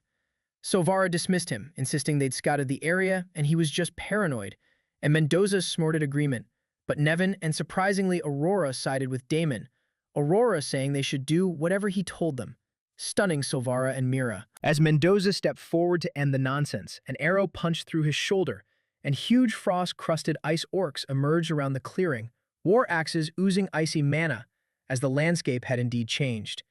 Damon extracted the ice orc bloodline for the frozen armor passive, delighted, and charged the next, an orc swinging an ice-encrusted great axe, easily faster than the orcs in close combat, but finding their thick hides highly resistant, forcing him to pump far more mana into his shadow daggers to punch through. Focusing his mana into a crimson blood and shadow slash to the exposed neck, he twisted the blade and drained the essence while his clone carved the orc's back, extracting frostbite slash, then danced through a pair of axe-swinging orcs with shadow step, taunting them and carving them up smoothly thanks to the insane stat gap, gaining points of ice affinity. Noticing he was now only gaining skills, affinity, and resistance rather than raw stats, he concluded it wasn't coincidence that his wonky development from the bloodline's secret boosts, like the body-tempering surge, meant he needed to pick up his mana cultivation and blood essence forging before his body became a dried-up vessel, and that attempting evolution before balancing it would only worsen the imbalance.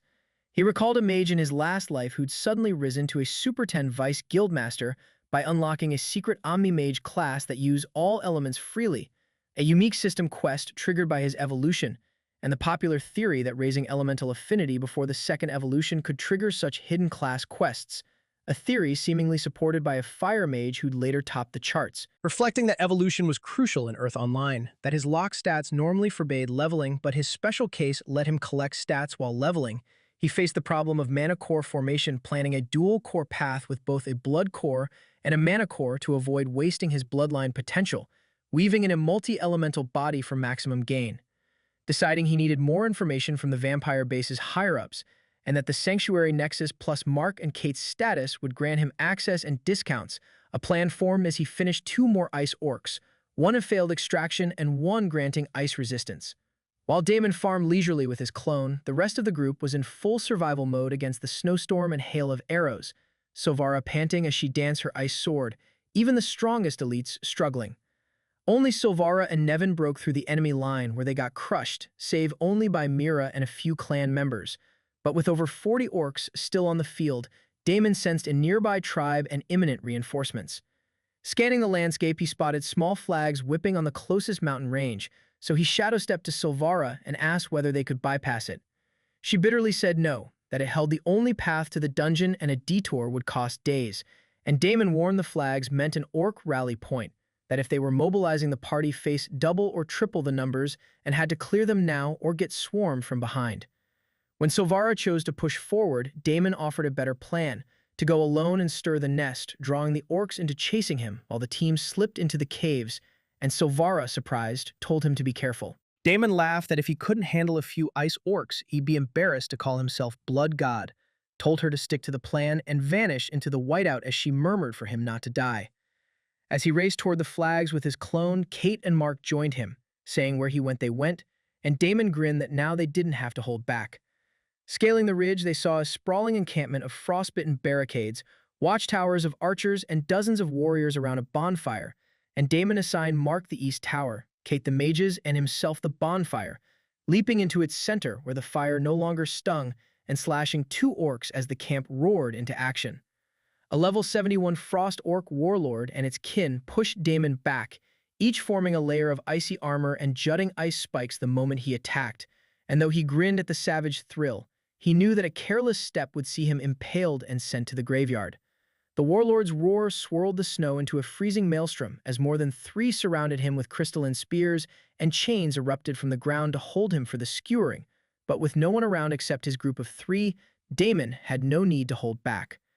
A sizzling crimson fire lance of combined blood and fire appeared in his hand, its heat carving steam into the frozen air, and with a flick he sliced through the ice chains like paper, then lunged and thrust it through the closest warlord's chest, the searing heat and blood magic detonating in steam and gore that melted its armor and scorched its hide. Yanking the lance free, he followed with quick thrusts while dodging punches, and when the warlord's health dropped low, he teleported clear before finishing it and absorbing its essence for 3 ice affinity, 1 down.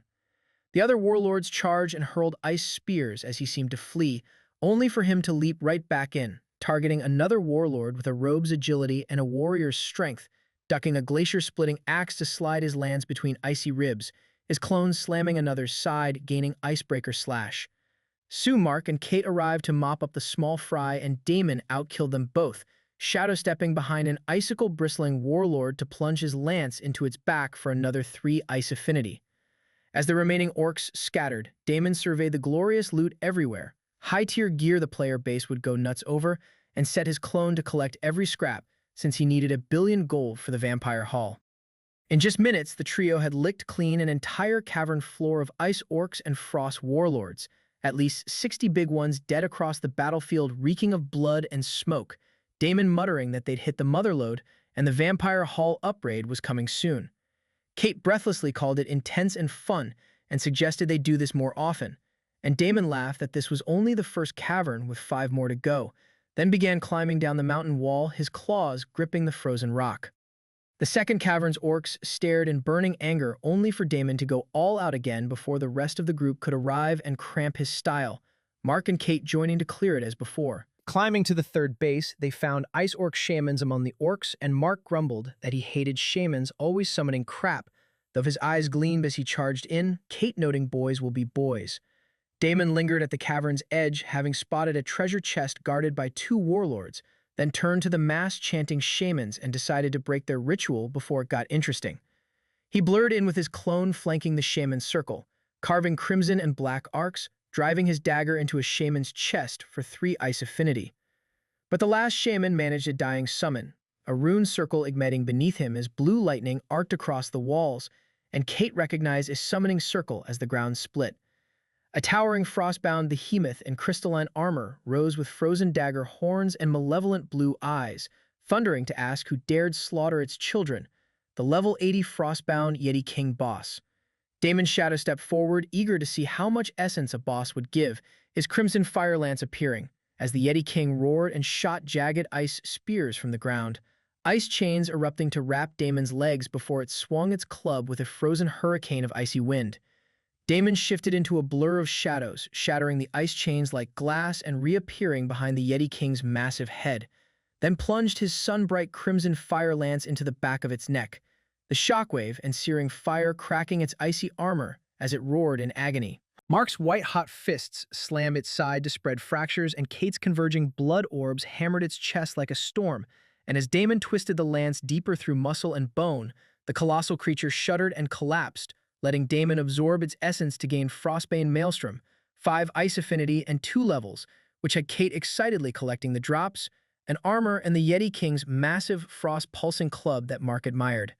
But Damon put those away, saying the good stuff was in the treasure chest by the wall, its extra cold air confirming his suspicion, and clicking it open he found it full of small, deathly cold frost pearls that burned his skin, a rare ingredient for ice gear, cold weapons, or affinity potions. He dumped a handful into his ring, noting they were better used to raise their own ice affinity since such resources were scarce, and Mark declined to touch one, finding it too freezing. When Kate called that there was another chest with more pearls, Damon walked over and was about to sweep them up when Mendoza's voice interrupted, telling the stinking bastard to step away from the chest. Damon's smile vanished into a dangerous glint as Mendoza stood with a group of haggard, wounded survivors from Silvara's team, their gear in shambles, and Aurora clearly drained of mana. And when Damon coolly noted he didn't know Mendoza was still alive, the man reddened, accusing him of knowing what he'd been up to. Confused, Damon glanced at a glaring Silvara, and Mendoza spat that even she wouldn't defend his coward ass this time, accusing him of running and hiding like a rat while leaving them to defend themselves, then daring to ask what happened, as Damon sighed for someone to actually explain. Damon drawled with pure disdain that it wasn't his fault Mendoza's ass was too weak to handle a few orc spears, that he'd been cleaning out entire caverns while Mendoza got his handed to him. When Mendoza shouted that he was a coward who'd abandoned the team, Damon looked to a conflicted Silvara, who admitted it was probably a coincidence but insisted he could have returned sooner. Ignoring Kate's message about revealing the loot, Damon arrogantly asked whether babysitting the group was now his job, then cut to Mendoza that the man couldn't even dodge a single arrow, daring him to do something about it. Sensing escalation, Silvara stepped between them, telling Mendoza to give Damon the benefit of the doubt, then telling Damon they'd rushed here, worry after finding the bottom cavern empty, and asking whether all the caverns were clear. Damon nodded without explaining, unwilling to invite loot-sharing demands, and noticed everyone's eyes now on the chest, Mendoza already yelping at a pearl before declaring it a precious rare material and calling Silvara over. She approached cautiously, flinching at the chill and identifying concentrated elemental ice, suspiciously asking whether Damon had found it all alone, and Damon smirked that it was his by right of conquest unless she could pry it from him, deliberately provoking them. When Mendoza shrieked that they'd suffered too, Damon coldly replied that suffering didn't earn loot they hadn't bled for, and that if they wanted a share, they should come take it and pay the price. Silvara again stepped in, saying the pearls were valuable to her family, who'd contributed and directly swept them all into her own ring, promising the patriarch would discuss compensation later. A cold glint flashed in Damon's eyes, and Kate and Mark's faces darkened, sensing the partnership might not last 5 more minutes, but Damon simply walked out, answering vaguely when Silvara asked where he was going, then vanishing. The group ran out chasing Damon, and seeing Aurora head into the base cavern, the others followed, Nevin snapping at Mendoza before another man's stare silenced him. Robert, a quiet figure Mark now got an oddly bad feeling about. Mendoza pointed to a hole where Damon had gone, and the group entered only to instantly regret it, a narrow, dimly lit cavern of jagged ice and thick mist whose cold went straight to the bone, far worse than the storm outside, each breath crystallizing in the air. Aurora sensed strong ice mana swirling through the walls, and Mira, calling it a node of pure ice mana, fled first, followed by Mendoza and others whose health began dropping, since even for big guilds, potions were too precious to waste on sightseeing. Only Silvara, Nevin, Aurora, and a couple more forced themselves to remain, while Mark and Kate stood unbothered, and Silvara bitterly asked where Damon had gone, getting only mute headshakes, wondering if the three couldn't even speak without him. About to leave, she heard splashing, and everyone noticed a small opening revealing water so black it absorbed the light from Aurora's staff. As Nevin said something was moving down there, the surface shuddered, and Damon casually pulled himself up, dripping and steaming, grinning that the water felt amazing. When Silvara asked what he found, he shrugged that it was nothing unrelated to their mission, inviting her to check herself, then told Mark and Kate it was their turn. Mark jumped in and Kate followed with a blood barrier despite Damon's chuckle that it was useless, and when Silvara pressed again, Damon pretended not to hear and vanished. Nevin asked whether to follow, but Silvara decided the mission came first, and whatever Damon was up to could wait, leading her team out to rest by a campfire, her mind replaying his cryptic smile. Minutes later, Mark and Kate emerged from the pool like drowned rats, shivering but grinning feverishly and gasping that they had to do it again, while Damon returned from outside looking annoyed. No one dared ask what they'd found, and after Robert and Mendoza discussed something, Mendoza proudly strode in, downed a potion, and sprinted into the pool, only to shoot out shrieking that it was freezing, flailing, and shattering the campfire before Aurora's spells settled him. Going on about how he braved the cold to find the secret, he declared it a secret trial testing willpower and everything, though when Nevin noted he chugged a resistance potion and still struggled, Mendoza refused to reveal what it did, insisting they must prepare before attempting it again. When Damon snorted, Mendoza spat that he couldn't hide such a good place, and Damon shrugged that he'd never planned to, that anyone capable should dive in, announcing he'd go now and telling Silvara, Aurora, and Mira with a wink that skinny dipping might give the best benefits, then jumping back in. Damon disappeared for 10 minutes before emerging carefree, and Kate and Mark followed, though only lasting a couple minutes, making clear the three knew far more than the rest but wouldn't share.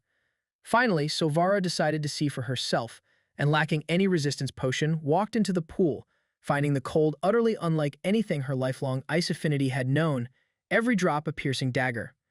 As she sank deeper, a system message announced she entered the trial of the frozen abyss, whose secrets were revealed only to those who dared embrace the cold and survive the pain, failure meaning severe injury or death.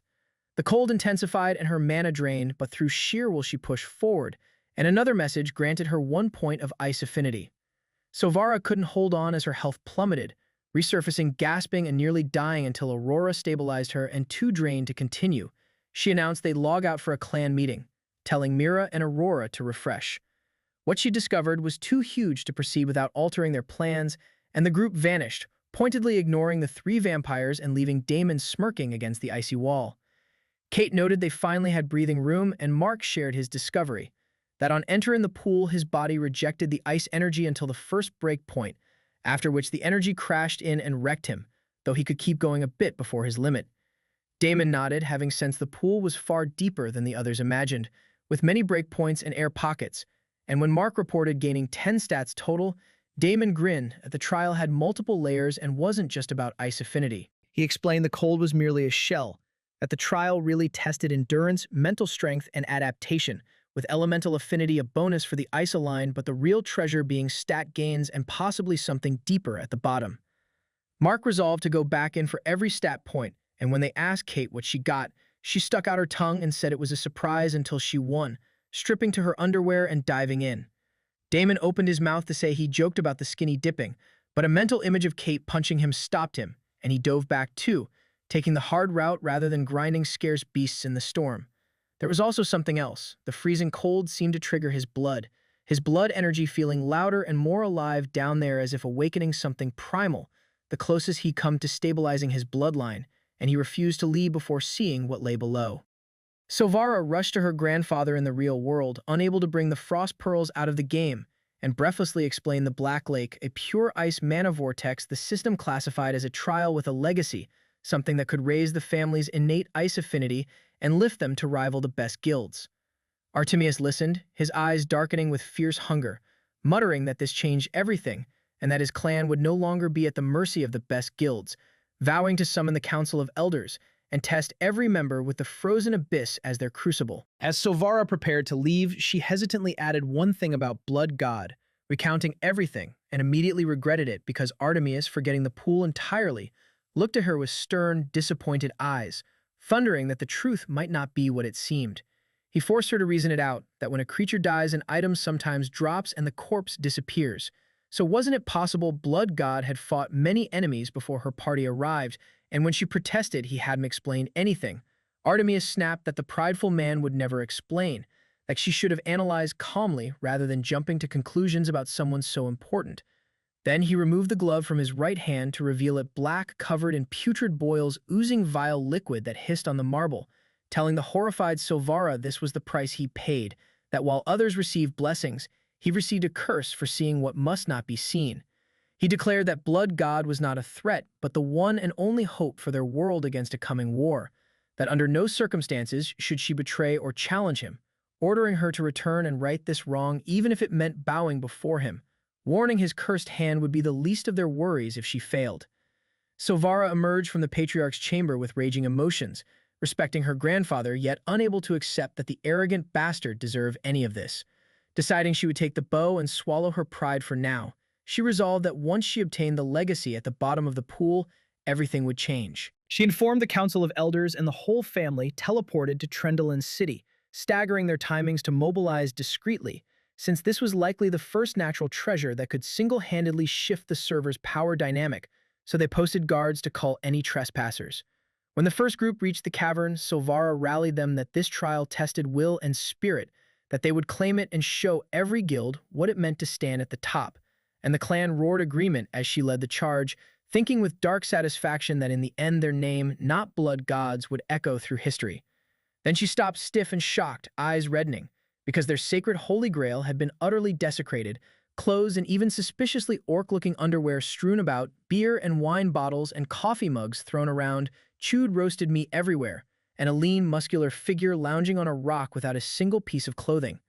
Damon sprawled there toying with a frost pearl, cracking one eye to greet the ice princess and drawl that she'd taken long enough. And when she shrieked that the place was sacred and begged him to cover up, he arched a brow that it looked like a great spot for an adults-only pool party.